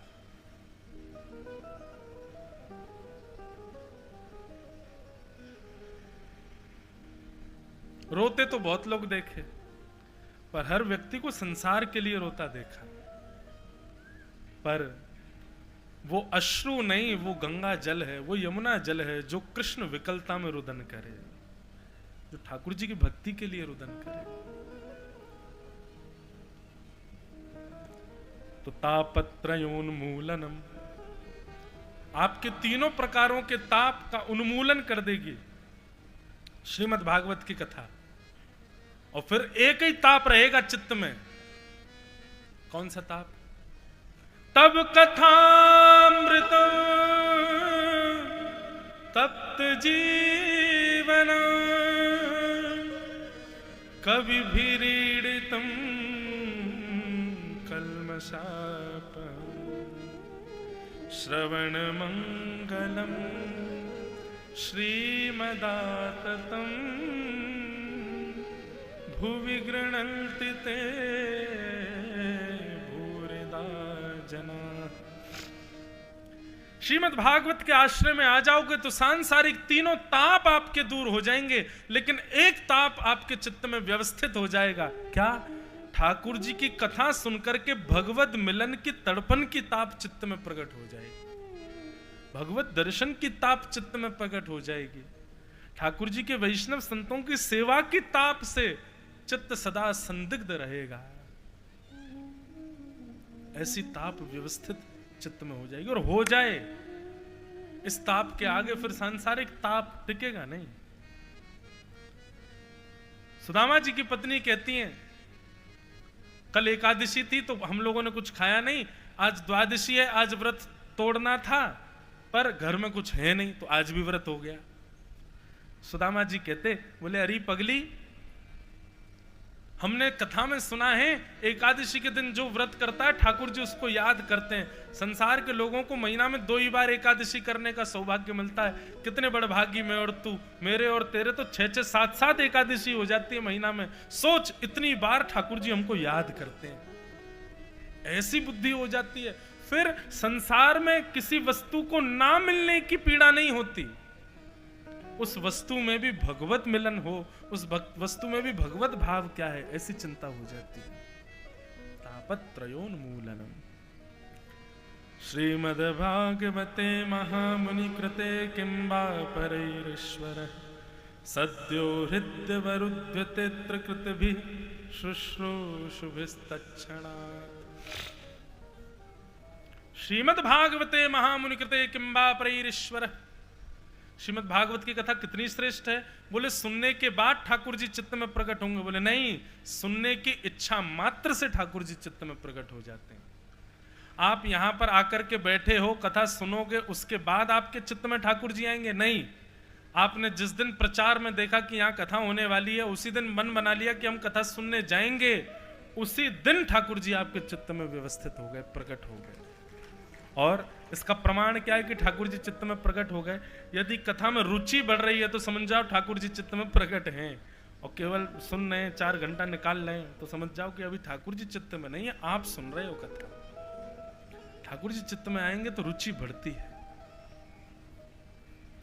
इस प्रकार श्रीमद् भागवत के 3 मंगलाचरण सुनाए गए। सूत सौनकादियों का संवाद चल रहा था। सौनकादि ऋषियों ने 6 प्रश्न किए। सूत जी महाराज इन्हीं के उत्तर में ही कथा कहना प्रारंभ करते हैं। एक बहुत सुंदर बात यहां पर सूत जी कहते हैं, सवै पुंसाम यतो धर्मो यतो भक्तिर अदोक्षजे अहैतुक्य प्रतिहता ययात्मा संप्रसिद्धति। वाह, बहुत सुंदर बात। सूत जी कहते हैं, सवै पुंसाम परो धर्मो यतो भक्तिर अदोक्षजे। हर प्राणी मात्र का एक ही परम धर्म है, क्या? अदोक्षज भगवान की अहेतुकी भक्ति करना। अहेतुकी भक्ति किसको कहते हैं? अहेतुकी भक्ति का मतलब क्या होता है? बिना किसी रुकावट के की गई भक्ति, बिना किसी विषाद की गई भक्ति, बिना किसी कामना की गई भक्ति, उसको अहेतुकी भक्ति कहते हैं। माफ कीजिएगा, आप जब किसी कामना से भक्ति करते हो कामना की पूर्ति पर भक्ति का उपशमन हो जाता है। होता है कि नहीं होता? इतने सोमवार व्रत करो, अच्छा पति मिलेगा, पति के मिलते ही सोमवार गए काम से, हो गए व्रत पूर्ण। शंकर जी कह रहे हैं वाह भैया तेने बढ़िया याद क्यों हमें हैं। सोई ठाकुर जी पति की मति बिगाड़ देते हैं, ले तेने सोमवार में जरूर कछु खाया होगा तभी तेरे पति की मति बिगड़ी। कामना से की जाने वाली भक्ति तब तक होती है जब तक वो कामना की पूर्ति ना कर दे। इसलिए कभी भी कामना की भक्ति को अहेतु की भक्ति नहीं कहते। किसी कामना से की जाने वाली भक्ति, किसी साधन की प्राप्ति के लिए की जाने वाली भक्ति, इनको श्रेष्ठ नहीं माना गया है। बोलो वृंदावन बिहारी लाल की जय। जय हो। श्री राम जय जय राम।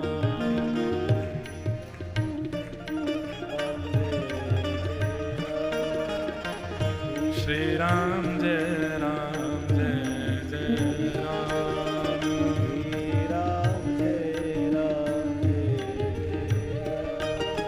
श्री राम जय श्री राम जय जय राम।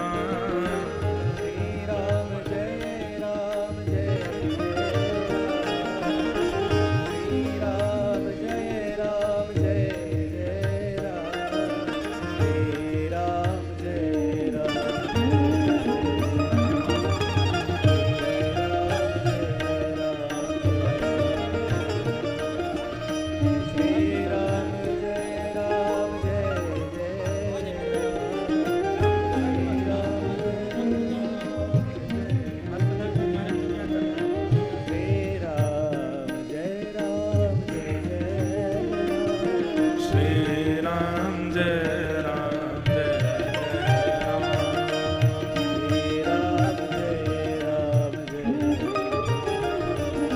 श्री राम जय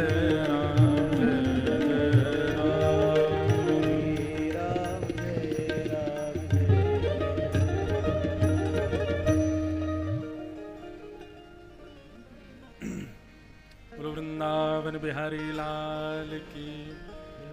आज परम कृपा हुई, वृंदावन से हमारे अभिषेक जी तो पधारे ही हैं, दर्शन दे रहे हैं। साथ ही अभी बागेश्वर धाम में भी जिनका कुछ क्षणों के लिए दर्शन हुआ था, ऐसे हमारे परम पूजनीय प्रातस्मरणीय श्री बारा घाट वाले पूज्य महाराज जी पधारे हैं। आपके श्री चरणों में बारंबार प्रणाम। महाराज जी वादना, इतने संत पधारे वहां पर, लेकिन अभी परसों तरसों भी बागेश्वर वाले और हम सब बैठ के चर्चा कर रहे, सबसे सुंदर उद्बोधन दो रहे वादना संत सम्मेलन में। एक तो पूज्य दीदी माँ पधारी श्री ऋतंबरा जी महाराज, श्री ऋतंबरा जी दीदी माँ, और दूसरा सबसे सुंदर उद्बोधन हमारे पूज्य महाराज जी को रहे हो। इतना सुंदर वक्तव्य महाराज जी को, सार गर्वित, कोई लाग लपेट नहीं, उसमें सरलता सहजता। अभी महाराज जी जब कुछ भाव कहेंगे तब सुनना, कितनी सरल भाषा, और सार गर्वित, सहजता, सरलता, सौम्यता, और बिल्कुल मानो ऐसा लग रहा है कि कोई पूर्वाचार्य ही वाणी में बैठ करके बोल रहे हो। इतनी सुंदर महाराज जी का वक्तव्य, बहुत अच्छा लगा। ऐसे पूज्य महाराज जी पधारे हैं और आजकल आपके क्षेत्र पर बड़ी कृपा कर रहे हैं। पहले तो महाराज जी हमारे वृंदावन में ही विराजते, अब यहाँ भी पास में एक आश्रम विद्यमान है, वहाँ महाराज जी कुछ समय विराजें। आज कथा के बाद हम भी जाएंगे महाराज जी के संग, वहीं आनंद करेंगे, खूब दर्शन करेंगे। महाराज जी वृंदावन में रहें तो सहजी गौशाला पहुँच जाएं, गैयान को देखिया में कोई अब व्यवस्था हो अपने आप ही बताया में, यो यो करो, ऐसे करो, सब आनंद। कथा क्रम में चलें तो हम क्या निवेदन कर रहे थे? अहेतुकी भक्ति सवै पुंसाम परो धर्मो यतो भक्तिर अधोक्षजे। अहेतुकी भक्ति किसको कहते हैं? कामना रहित भक्ति। कामना युक्त भक्ति में फिर जब तक कामना की पूर्ति नहीं हो रही तब तक तो भक्ति रहती है, कामना पूर्ण होते ही भक्ति धीरे धीरे कम हो जाती है। इसलिए कामना, भगवत दर्शन की कामना भी एक प्रकार से कामना युक्त भक्ति है, वो भी मत रखो। निष्काम भक्ति, उसमें मुक्ति की कामना भी नहीं है, मुक्ति भुक्ति ये भी नहीं चाहिए हमको। हमारे वृंदावन में कहें, कहा करूं वैकुंठ ही जाए, जहां नहीं नंद जहां नहीं यशोदा, ब्रज तज मोरी जाए बलाए। वृंदावन वासियों की तो कामना ऐसी है, वो ठाकुर जी से कहते हैं, हे गोवर्धन नाथ, हम तेरी परिक्रमा कर रहे हैं, कहीं आप परिक्रमा के बदले हमको मुक्ति मत दे दियो। हे गिरिराज बाबा, हम तो पे दूध चढ़ा रहे हैं, या दूध चढ़ावे के बदले हमको मुक्ति भुक्ति मत दे दियो। हे यमुना मैया, हम तो में स्नान कर रहे हैं, या के बदले हमको तू वैकुंठ मत दे दियो। ऐसे हैं ब्रजवासी। हे बिहारी जी, हम तेरी अष्टयाम दर्शन कर रहे हैं, बिहारी जी आप दर्शन से प्रसन्न है कि कहीं हमको भैया वैकुंठ मत दे दियो, स्वर्ग मत दे दियो। तो बोले कहा चाहिए, बोले गिरिराज जी की परिक्रमा, गोवर्धन नाथ जी को अभिषेक, श्री यमुना जी को स्नान, बिहारी जी के दर्शन, सबन को एक ही फल चाहिए, क्या? जन्म जन्म दीजो याही ब्रज बसे वो, यही ब्रज में हमारा दोबारा जन्म है जाए, ऐसी कृपा कर दियो। एहो विधि ना तो पे अचरा पसार मांगू, जन्म जन्म दीजो याही ब्रज बसे। हमारे यहां तो अन्य किसी पुण्य की प्राप्ति के लिए कोई अनुष्ठान है ही नहीं। और एक बात बहुत ध्यान पूर्वक सुनिए, यदि आप कोई यज्ञ अनुष्ठान अपने शहर और अपने घरों को छोड़ के वृंदावन में करने जाते हो, तो पहले ही हम आपको संकेत कर दें, कहीं बाद में कहो पहले नहीं बताया, वृंदावन में कोई भी अनुष्ठान करोगे, कोई भी सत्कर्म करोगे, कोई भी कुछ भी आप दिव्यता के कोई भी क्रिया करोगे, उसका फल एक ही मिलेगा, क्या? ब्रजवास, इसके अलावा कुछ नहीं मिलेगा। अगर कोई इसकी महिमा को जानता है तो वो तो समझ जाएगा कि भाई इससे श्रेष्ठ कोई नहीं, और कोई ब्रजवास की महिमा ना जानता होगा वो दुखी होगा कि भैया यहाँ आकर के मैंने अनुष्ठान किया, मिलो का ब्रज ही मिल गो। तो मुक्ति भुक्ति आदि आदि स्वर्ग अपवर्ग की इच्छा रखे वाले भैया वृंदावन से दूर ही रही हो, क्योंकि वृंदावन को भजन तो दोबारा वृंदावन ही दे देगो आपको, वहां और कछु ना मिलेगा। वृंदावन तो अद्भुत है। तो अहेतु की भक्ति,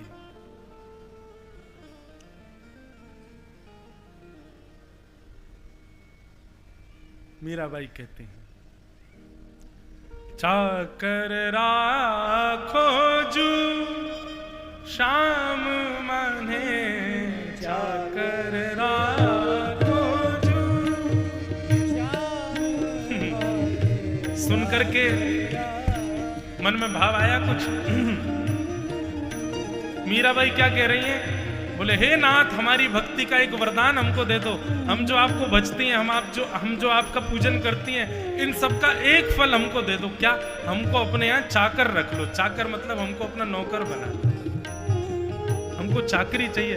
भैया संसार और भक्ति भाव दोनों में कितना अंतर। संसार में नौकरी करना आपका दुर्भाग्य है, लेकिन भक्ति में नौकरी करना आपका सौभाग्य है। ठाकुर जी की भक्ति, चाकर राखो जू शाम माने, चाकर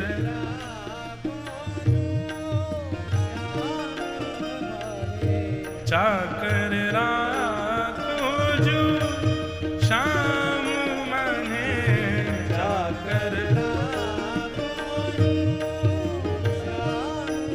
क्या करेंगे? चाकर रहसू बाग लगासू, चाकर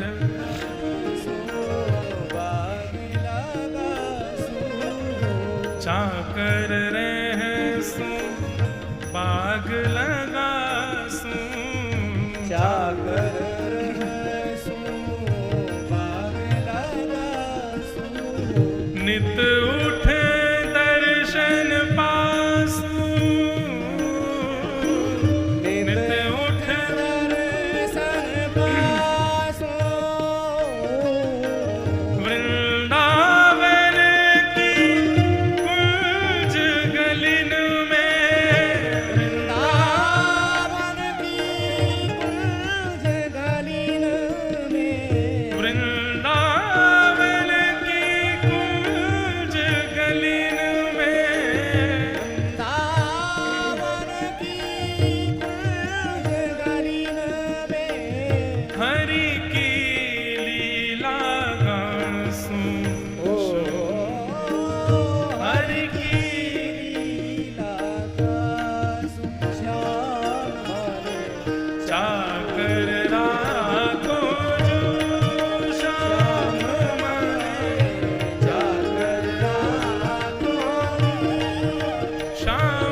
चाकर राखो जो श्याम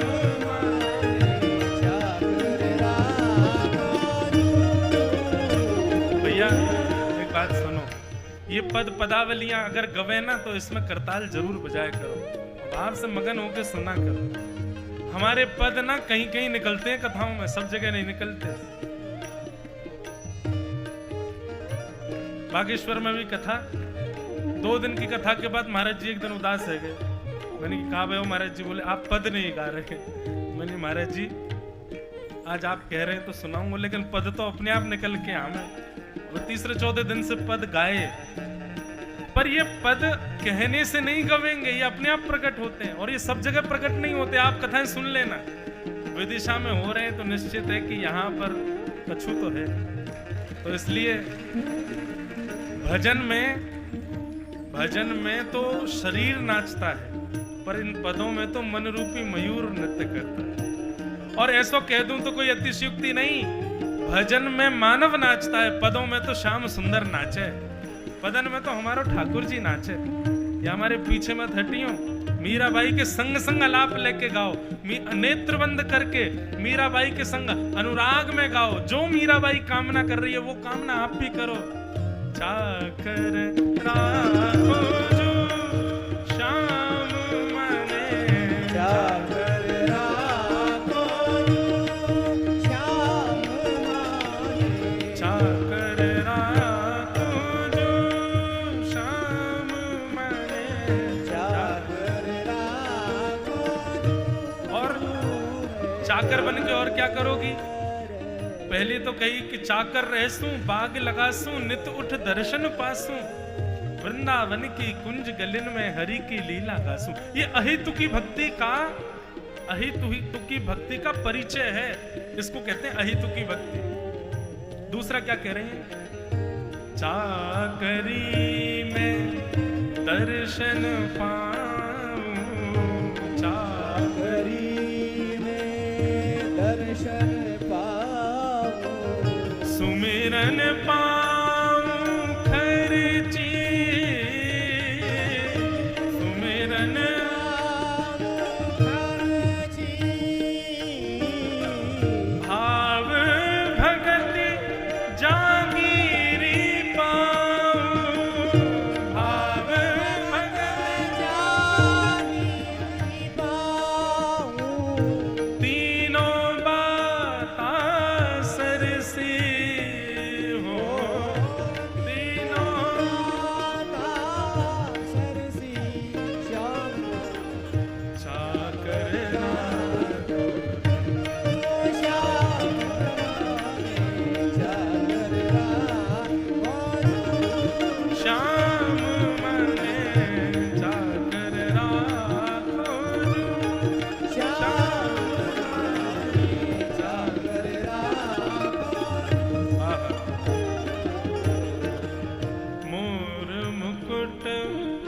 पीतांबर सोहे, मोर मुकुट पीतांबर सोहे, गल में जलती माला,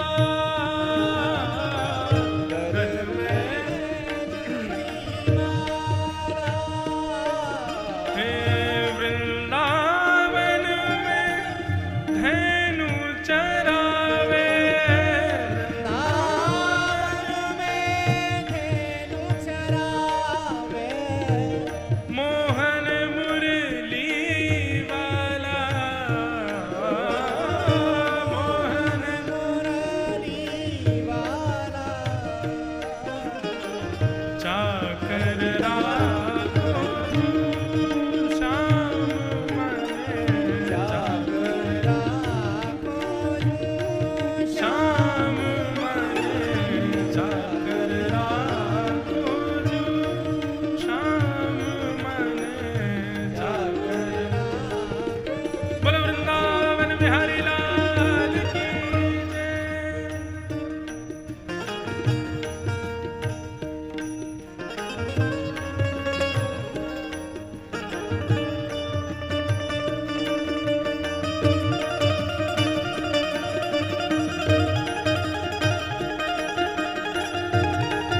मीरा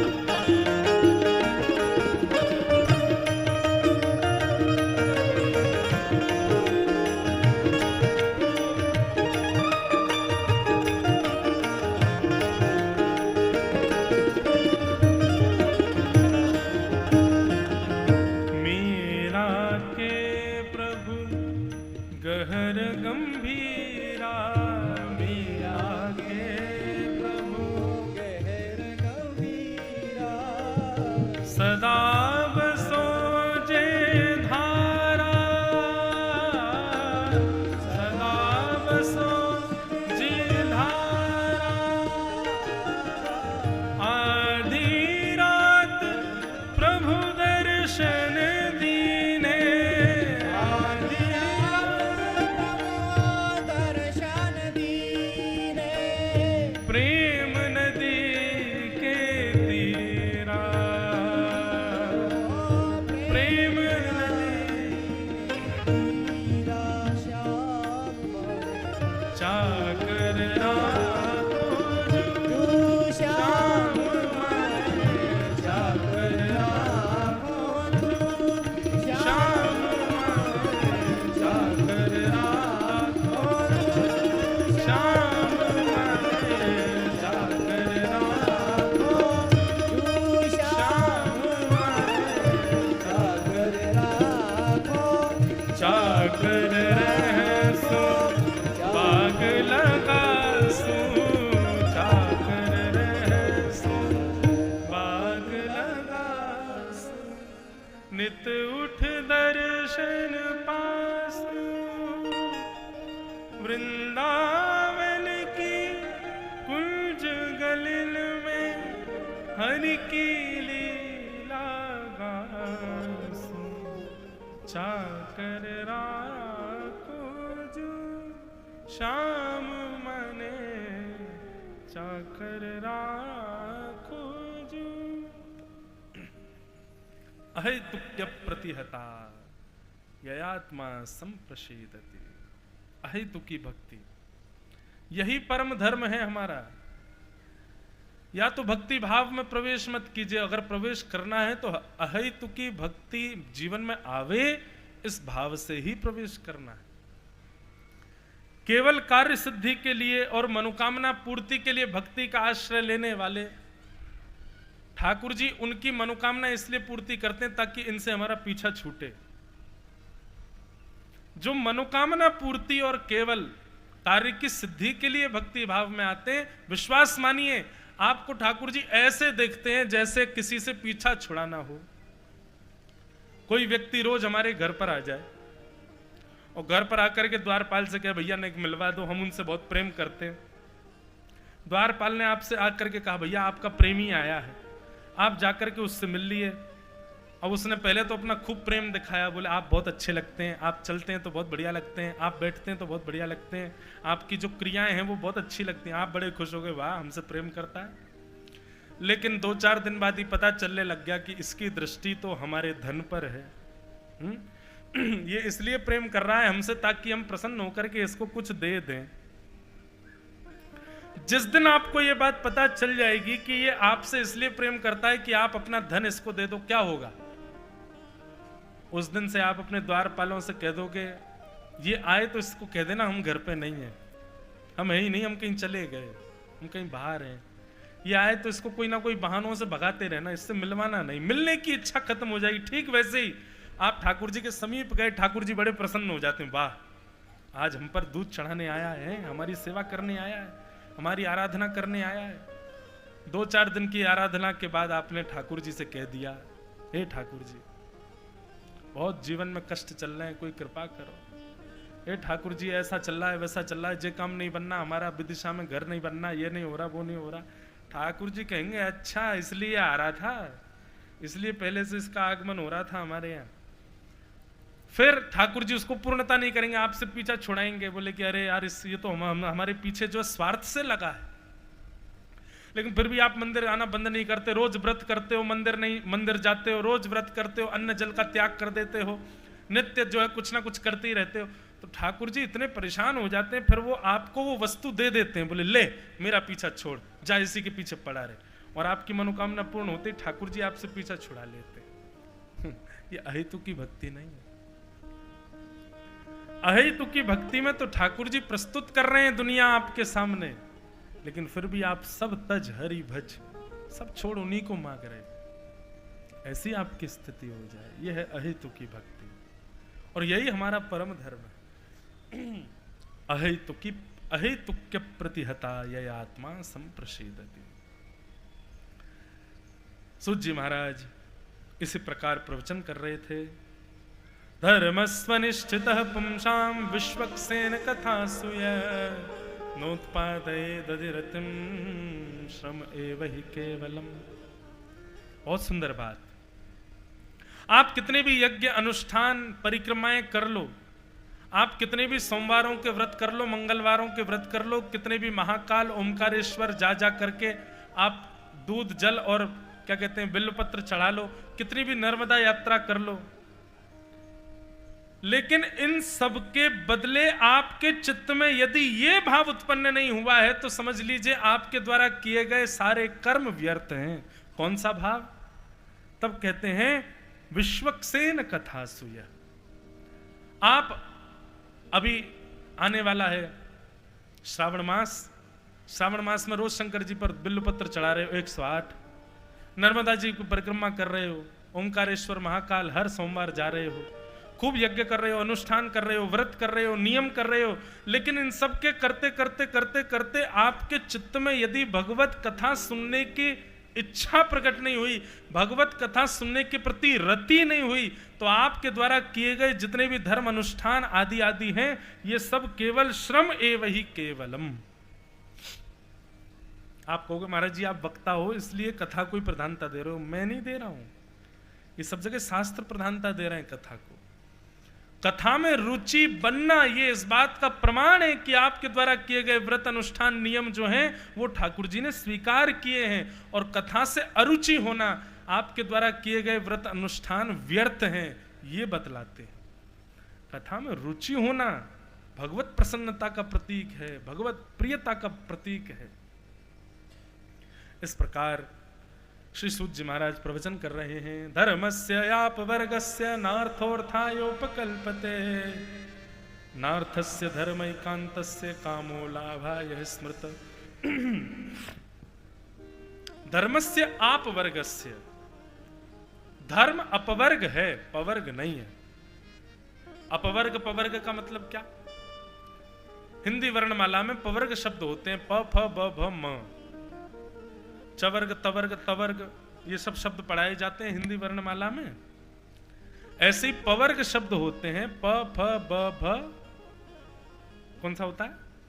जोर से बोलो। अच्छा, हिंदी वर्णमाला कितनों को याद है?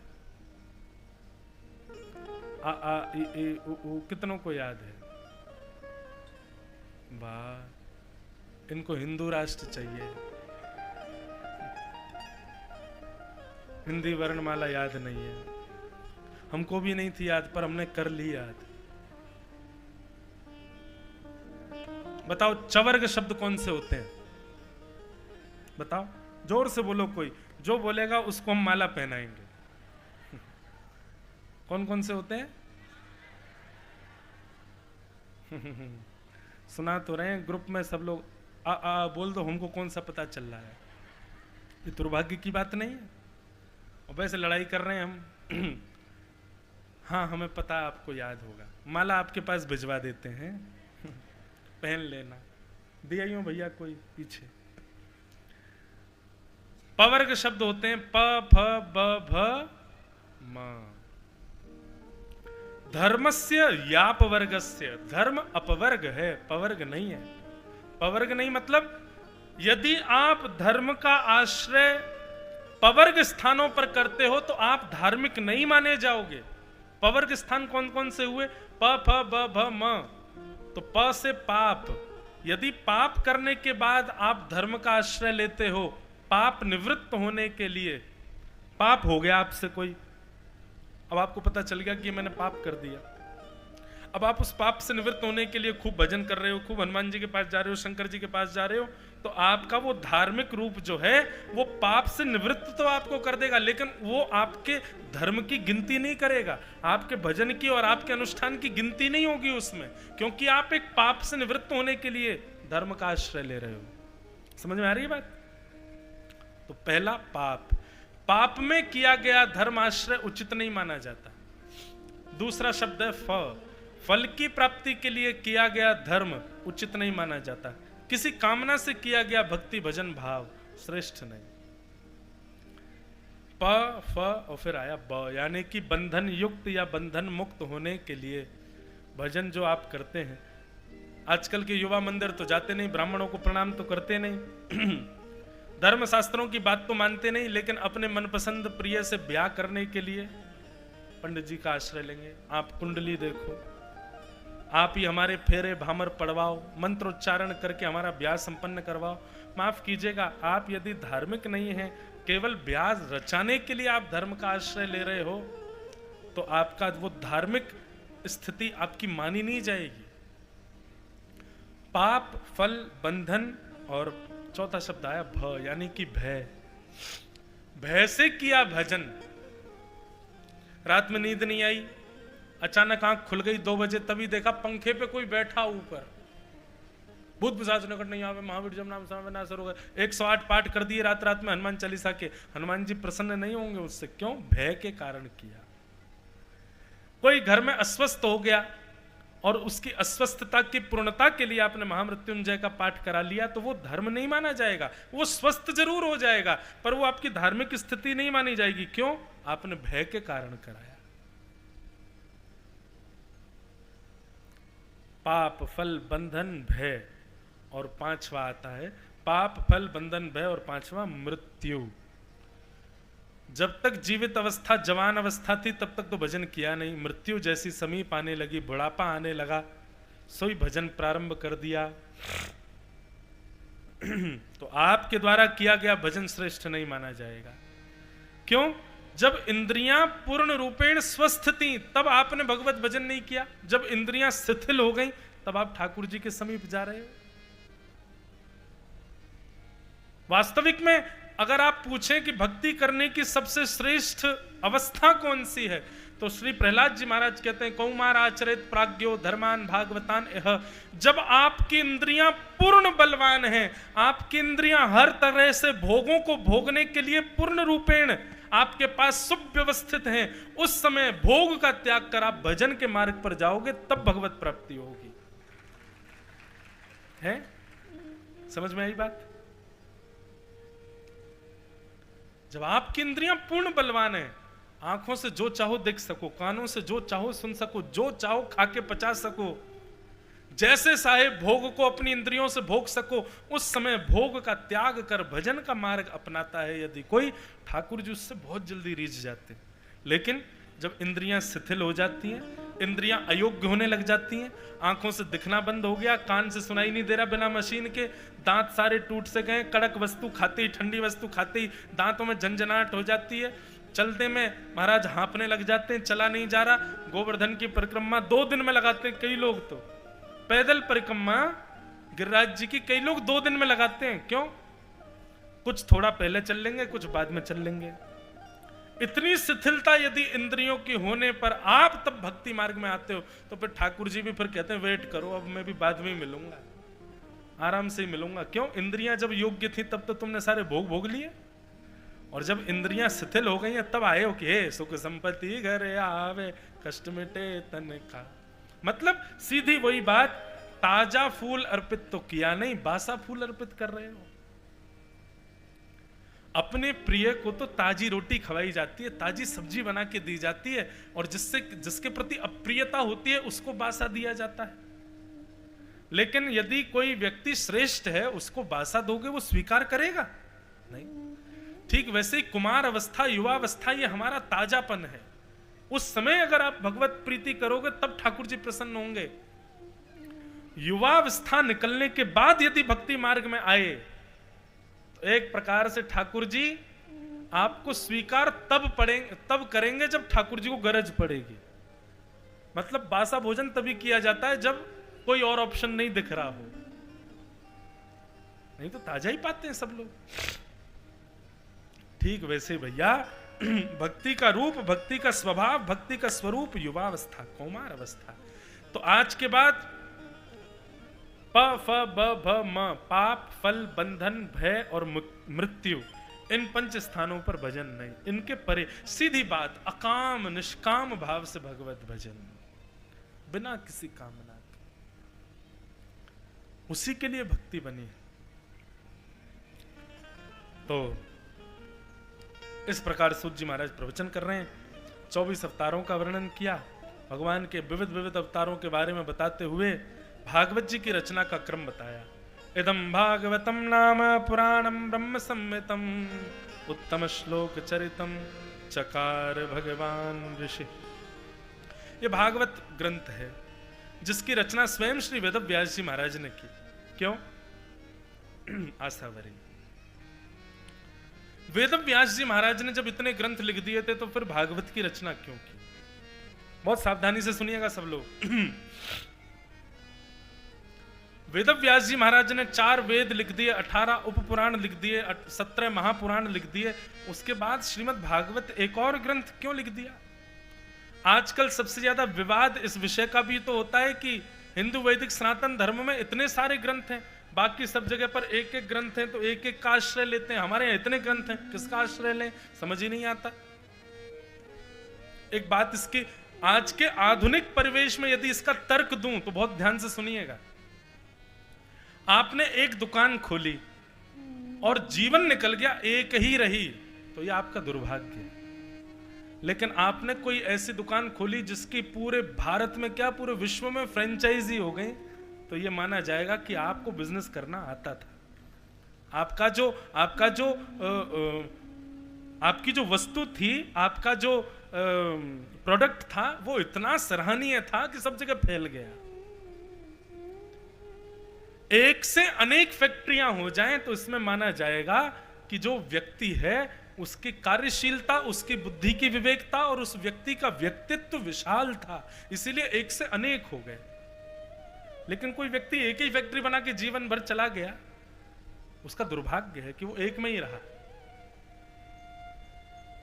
अपने बीज को बोकर के किसी ने यदि वृक्ष नहीं बनाया और उस वृक्ष में अनेक फल नहीं लगे, अनेक पुष्प नहीं लगे, उसका बीज बोना निश्चित ही कहीं कमी छोड़ी थी उसने, तभी वो बीज पौधे पे ही रुक गया, वृक्ष बन ही नहीं पाया।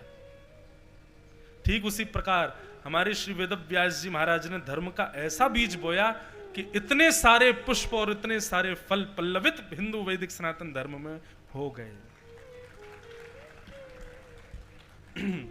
किसी प्रोडक्ट का नाम नहीं ले रहा हूं मंच से, लेकिन ऐसे कई प्रोडक्ट हैं, आप कहीं चले जाओ वो वहां मिल जाएंगे आपको। खाने पीने की सामग्री हो, विदेश चले जाओ वहां भी मिल जाएंगे। तो वहां जाकर के अच्छा लगता है ना, भाई देखो इस व्यक्ति ने अपने इस वस्तु को विदेशों तक पहुंचा दिया, जहां तक कोई व्यक्ति सामान्यतया नहीं पहुंच पाता वहां तक इसने अपने व्यापार को पहुंचा दिया। ठीक वैसे ही वेद व्यास जी महाराज ने नमोस्तुते व्यास विशाल बुद्धे, उनकी विशाल बुद्धि को हम प्रणाम करते हैं, जिन्होंने धर्म रूपी इस बीज का, वेद रूपी इस बीज का ऐसा वृक्ष लगाया जिसमें 18 महापुराण रूपी फल लग गए, 18 उपपुराण रूपी पुष्प लग गए, और ऐसी छांव धर्म सनातन की व्यवस्थित कर दी जिसके नीचे आज 125 करोड़ से अधिक हिंदू वैदिक सनातनी बैठ करके छांव ले रहे हैं, शीतलता का अनुभव कर रहे हैं। लोग तर्क देना आज के बाद कि अन्य पंथों में, अन्य मजहबों में, अन्य स्थानों पर एक ही ग्रंथ है, हिंदुओं में इतने सारे, कह देना हमारे वेद व्यास जी का बिजनेस जो है वो डेवलप्ड हो गया था, वो बहुत विस्तारित हो गया, इसलिए इतना विस्तार हो गया। आपके जो रचेता हैं वो बेचारे एक में ही रह गए। किसी की निंदा मत करना, पर इसका भाव ऐसा है। अब इसमें आध्यात्मिक अर्थ क्या है? इतने ग्रंथ क्यों हैं? वेद व्यास जी महाराज ने पहले एक मेकम चतुर्विधम, पहले एक ही वेद था, वेद प्रणव एवाग्रे, ओम, पहले एक ही वेद था। मतलब कभी कभी इस विषय पर विचार करते हैं वेद प्रणव एवाग्रे, तो इसमें भाव ऐसा आता है कि प्राचीन काल में जब एक ही वेद था तो प्रवचन कैसे होता था? इतने सारे लोग बैठ गए और व्यास जी मंच पर बैठ करके केवल बोलते थे और बस ओम शब्द का कुछ क्षण उच्चारण करने के बाद सब अपने घर को चले गए। व्यास जी अपने घर को चले गए। सबको अपनी मति के अनुसार केवल उस ओम से ही उत्तर मिलता था, और प्राचीन नहीं, आज भी मिलता है, जिसको हम मेडिटेशन का नाम दे चुके हैं, जिसको हम ध्यान का नाम दे चुके हैं। लोग ऋषिकेश जाते हैं, पहाड़ों पर जाते हैं, सुंदर सुंदर स्थानों पर जाकर के ओम की साधना करते हैं और उनके चित्त के संशयों का समाधान मिल जाता है, क्योंकि सारे वेद पुराण समाहित एक ओम में ही है। प्राचीन एक वेद ओम ही था, लेकिन फिर हमारी बुद्धि संकीर्ण होती चली गई। ओम से हमको कुछ पता ही नहीं चल रहा था। तब 4 वेद लिखे, ऋग्वेद, यजुर्वेद, सामवेद, अथर्ववेद, पर उसके कुछ नियम बना दिए। वे तो व्यास जी को लगा लोक कल्याण इससे नहीं हो पा रहा है। तब उन्होंने इतिहास के रूप में महाभारत और 17 उप महापुराण और 18 उप पुराण लिखे। अनेक अनेक लिखते गए। और बस इतना समझ लीजिए, इन सब की रचना करने के बाद भी वेदव्यास जी को ऐसा लगता था कि अभी मैंने अपने आप को पूरा तो उड़ेला ही नहीं, अभी तक अपने पूरे भाव तो मैंने डाले ही नहीं इसमें। मन थोड़ा व्यथित था कि अभी मुझे अपनी रचना से ऐसा नहीं लग रहा है कि मेरे पास जो है मैंने सब दे दिया। कई बार घर में माँ भोजन बनाती है और भोजन बना के सबसे पहले अपने बेटे को चखाती, खा के देखियो कैसी बनी दाल। बेटा खा के कहेगा बहुत अच्छी है, तो माँ कहती है अल्लाह मुझे चखा, और माँ चख करके कहती है नहीं मैं इससे भी अच्छी बना सकती हूँ, अभी बनी नहीं है। होता है ना? ठीक वैसे ही वेदव्यास जी सबको लिखने के बाद जब स्वयं अध्ययन करते तो सोचते कि नहीं मैं इससे भी बढ़िया दे सकता हूं अभी, लेकिन मन को भी पूर्णता का अनुभव नहीं हो रहा है। वेदव्यास जी महाराज व्यथित बैठे थे, तभी वहां पर श्री नारद जी महाराज का आगमन हुआ। और नारद जी ने आकर के वेदव्यास जी से कहा, व्यास जी क्यों इतने परेशान? बोले देखो इतने सारे ग्रंथ लिख दिए, मन को शांति नहीं मिल रही। नारद जी महाराज बोले आपकी आज्ञा हो तो मैं कुछ कहूं? बोले कहो। तब नारद जी ने एक सूत्र दिया कि भवतानुदित प्रायम यशो भगवतो मलम ये नैवासौ न तुष्येत मन्येत दर्शनम खिलम। बहुत सुंदर बात। हे वेदव्यास जी बहुत ध्यान से सुनिएगा, आपने जितने भी ग्रंथ लिखे हैं उनमें केवल 4 बातों को प्रधानता दी है, धर्म, अर्थ, काम और मोक्ष। इसको कहते हैं चतुर्विध पुरुषार्थ। क्या कहते हैं? आपने जितने भी ग्रंथ लिखे हैं उनमें केवल इन्हीं बातों को प्रधान बताया कि धर्म कैसे किया जाए, अर्थ कैसे कमाया जाए, कामनाओं की पूर्ति कैसे हो और मोक्ष कैसे मिले। केवल इन 4 बातों को ही प्रधानता दी है आपने। लेकिन जिनको धर्म, अर्थ, काम, मोक्ष इनकी कोई इच्छा नहीं है, उनके लिए आपने क्या लिखा? धर्म न अर्थ न काम रुचि, उनके लिए आपने क्या लिखा? बहुत ध्यान से सुनिएगा, सावधानी से। जो निर्ग्रंथा हैं, जिनको इस बात की चिंता नहीं है कि हमको मोक्ष मिलेगा। मैंने अभी अभी बात कही ना, हमारे वृंदावन में मोक्ष की कामना नहीं करता कोई भी। लाला तो को यदि बहुत गरज पड़े, तो यदि हमसे बहुत प्रसन्न हो तो हमको दोबारा ब्रज में ही भेज दियो। कहां तक कहें, उद्धव जी महाराज वृंदावन गए तो वो भी यही कहते हैं, आशाम हो चरण रेणुजसाम हम शाम वृंदावने किमपि गुलमलतोषधि नाम। वृंदावन जाने वाले की इच्छा ही नहीं कि हमको मोक्ष चाहिए, उनको तो दोबारा वृंदावन ही चाहिए। ऐसे प्रेमियों के लिए आपने क्या लिखा? जिनको धर्म, अर्थ, काम और मोक्ष से कोई लेना देना नहीं, उनके लिए आपने क्या लिखा? कुछ भी नहीं। इसीलिए आपका मन अशांत है। वेदव्यास जी महाराज बोले तो फिर आप ही बताओ मैं क्या लिखूं?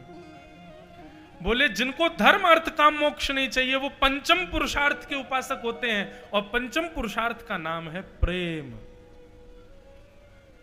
पंचम पुरुषार्थ का नाम क्या है? प्रेम।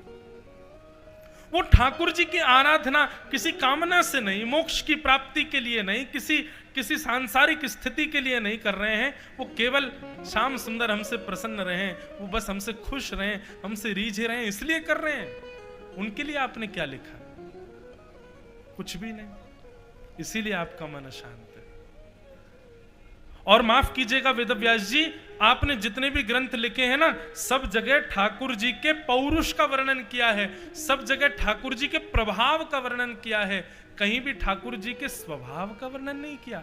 आपने उनके प्रेम का वर्णन नहीं किया। मतलब आपके ग्रंथों को सुन करके, पढ़ करके व्यक्ति भगवान को भजेगा, भगवान को पूजेगा, भगवान से प्रेम नहीं कर सकता, इसीलिए आपका मन अशांत। ऐसा कुछ लिखिए जिससे वैष्णव को ठाकुर जी से प्रेम हो। जब तक वो प्रेमी नहीं बनेगा तब तक आपका मन अशांत रहेगा नाथ। वेदव्यास जी महाराज ने चरणों में प्रणाम करते हुए कहा, नारद जी आप ही आज्ञा करो, अब मैं क्या करूं? तब नारद जी कहते हैं, समाधिनानुस्मर तद्विचिष्ठितम्, समाधि लगाइए और समाधि लगा करके भगवान के प्रेमास्पद रूप का चिंतन कीजिए। ठाकुर जी का यश कैसा, ऐश्वर्य कैसा, कीर्ति कैसी, वैभव कैसा, इन सब का चिंतन मत कीजिए। ये चिंतन कीजिए कि ठाकुर जी प्रेमी कैसे हैं, और उस प्रेम का जब आप चिंतन करेंगे तब आपके मन में जो भाव आएगा उसको जब आप शब्दबद्ध करेंगे तब आपका चित्त शांत होगा। एक प्रकार से ये कह दिया जाए तो कोई अतिशयोक्ति नहीं, अन्य अन्य ग्रंथों का उद्गम ज्ञान से हो सकता है, वैराग्य से हो सकता है, पर श्रीमद् भागवत का उद्गम तो प्रेम से हुआ है। श्रीमद् भागवत का प्रत्येक अक्षर, प्रत्येक शब्द प्रेम स्वरूप है, ये प्रेम प्रदायक है। आप माफ कीजिए, कथा सुनने के बाद ठाकुर जी को भगवान नहीं मान पाओगे। मैं पहले आज प्रारंभ में कथा में कह रहा था, कथा का श्रवण करने वाला, भागवत के आश्रम में रहने वाला तो ठाकुर जी को अपना प्रेमी मानेगा, उनके प्रेम में ही व्यवस्थित हो जाएगा। यदि श्रीमद् भागवत की रचना नहीं होती तो हमारे भारत राष्ट्र को मीराबाई की प्राप्ति नहीं होती, सूरदास की प्राप्ति नहीं होती, कुम्मन दास, रैदास, गोविंद दास, नंद दास, कृष्ण दास, करमेती बाई, ये सारे प्रेमास्पद भक्त जो हमारी भूमि पर प्रकट हुए, इनको प्रकट करने के लिए भागवत ने ही आश्रय दिया। सबने अपने जीवन में भागवत का आश्रय किया, तभी प्रेम चित्त में प्रकट हुआ। भागवत प्रेम सिखाती है, प्रेम से ही कृष्ण को प्रकट करती है। इसलिए नारद जी ने कहा, आपका मन इसलिए अशांत है, आप प्रेम के उपासक हो जाओ, तब आपका मन शांत होगा। नारद जी महाराज की बात सुन करके एक बात कहें, कभी कभी एक सूत्र यहां पर समझ में आता है, आप कितना भी परिश्रम कर लो लेकिन फिर भी उपलब्धि नहीं मिल रही है, कितनी भी मेहनत दिन रात एक कर लो तब तक उपलब्धि नहीं मिल रही है, तो इसका मतलब निश्चित है कि आप ठाकुर जी को भज रहे हो, ठाकुर जी को पूज रहे हो। अब ठाकुर जी से प्रेम करना प्रारंभ कर दो, अब ठाकुर जी से कोई संबंध बना लो, ठाकुर जी से संबंध बना करके उनको प्रेम करना जैसे आप प्रारंभ कर दोगे, अपने आप प्रेम के संपुट से आपके कार्य अपने आप सिद्ध होने लग जाएंगे। और एक बात कहूं, प्रेम जब तक चित्त में नहीं होता ना, तो कार्य की अव्यवस्था, कार्य का अधूरापन आपको व्यथित करता है। पर जब आप प्रेमी हो जाते हैं तो कार्य की अव्यवस्था, अधूरापन आपको व्यथित नहीं कर सकता, आप फिर भी मगन रहोगे। वर्णन आता है, कुम्मन दास जी के एक पुत्र की मृत्यु हो गई, और जैसे ये बात कुम्मन दास जी को पता चली, कुम्मन दास जी मूर्छित होकर गिर पड़े। संसार के लोगों ने कहा, वाह रे कुम्मन दास अपने आप को भक्त बताता है, पुत्र की मर्दन की बात सुन के संसार का व्यक्ति ज्यादा से ज्यादा रोएगा, और ये अपने आप को भक्त कहने वाला कुम्मन दास पुत्र की मृत्यु की बात सुन के मूर्छित हो गया, हमसे बड़ा संसारी तो ये। कुम्मन दास जी की भक्ति पर प्रश्न उठने लगा, पुत्र की मृत्यु की बात सुन के मूर्छित हो गए। जब ये बात श्रीमद् वल्लभाचार्य जी महाराज को पता चली, वल्लभाचार्य जी बोले, नहीं, कुम्मन दास पुत्र की मृत्यु की बात सुन के मूर्छित हो ही नहीं सकता। बोले, अरे महाराज, प्रत्यक्षम किम प्रमाणम, चलो चल करके देख लीजिए, मूर्छित पड़ा है अपने पुत्र के शव के बगल में। वल्लभाचार्य जी गए और कुम्मन दास जी की मूर्छा अवस्था देख करके तुरंत समझ गए और लेटे हुए कुम्भनदास जी के कान में जाकर के बल्लभाचार्य जी बोले, हमें पता है तुम मूर्छित क्यों हुए हो। तुम इसलिए मूर्छित नहीं हो कि तुम्हारे पुत्र के प्राण चले गए, तुम इसलिए मूर्छित हो कि पुत्र के प्राण चले गए, 13 दिन का सूतक लग गया, 13 दिन में ठाकुर जी के दर्शन कैसे करूंगा। तुम चिंता मत करो, हम एक खिड़की खुलवा देंगे, वहां से तुमको ठाकुर जी दिख जाया करेंगे। सुनते ही कुम्भनदास जी उठ के बैठ गए। बोले इसीलिए विचलित हुआ था, इसीलिए भयभीत हुआ था कि 13 दिन बिना ठाकुर जी के कैसे रहूंगा मैं।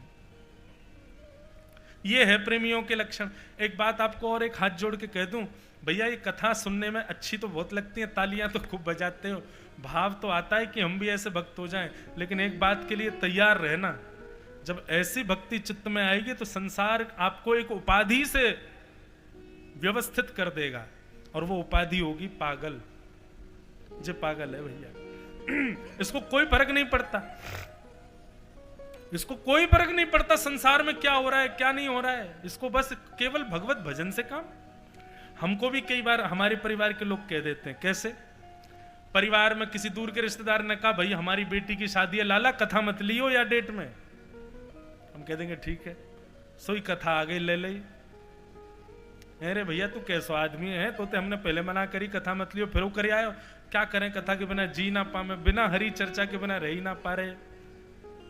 तो वो भी फिर यही कहें, बोल बाबड़ो है गो छोरा, पूरे दिन या कथा कथा कथा कर दो रहे, यूं विचार ना करें। कहाँ तक के हमारे पूज्य पिताजी महाराज हमारी सगी बहन के ब्याह में 2 दिन पहले कथा करके लौटे। हमारी बहन का आज ब्याह है, 2 दिन पहले पिताजी आए कथा करके। इतनी दक्षिणा नहीं मिलती है कि भाई उसके लिए इतने बड़े कार्यों को छोड़ दें। ये भगवत प्रेम ऐसा होता है, इसके बिना पर संसार की व्यवस्थाएं, संसार के संबंध, इनमें रहना अच्छा लगेगा ही नहीं।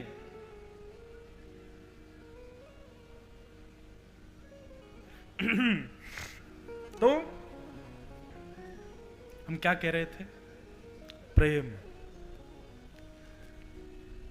कथा सुनने के बाद यदि ठाकुर जी के प्रति प्रेमास्पद नहीं हुए तो आपने केवल व्यथा सुनी, कथा नहीं सुनी। कथा के बाद तो कृष्ण प्रिय लगने लगेंगे, कृष्ण से प्रेम हो जाएगा, ठाकुर जी के प्रति वो प्रेम अवस्थित हो जाएगा कि फिर उस प्रेम के अलावा सब में कष्ट होगा, बस वो चाहिए हमें।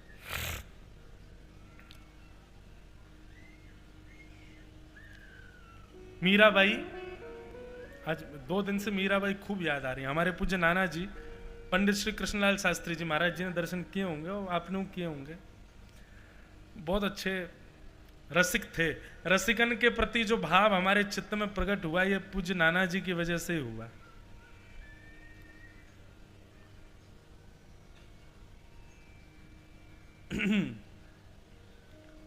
तो नाना जी हमारे कहते थे कि लाला कथा में यदि अनायास किसी का बार बार चिंतन होवे तो यूं ही समझना चाहिए कि वो व्यक्ति चेतन अवस्था से कथा में विराजमान है। कल पहला दिन था कथा का, आज दूसरा दिन है, 2 दिन से खूब मीराबाई की याद आ रही है, खूब मीराबाई के चरित्र आ रहे हैं।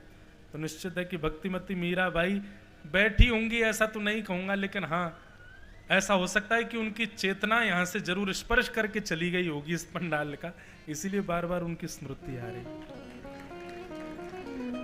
तो मीराबाई का एक प्रसंग ऐसा आता है कि मीराबाई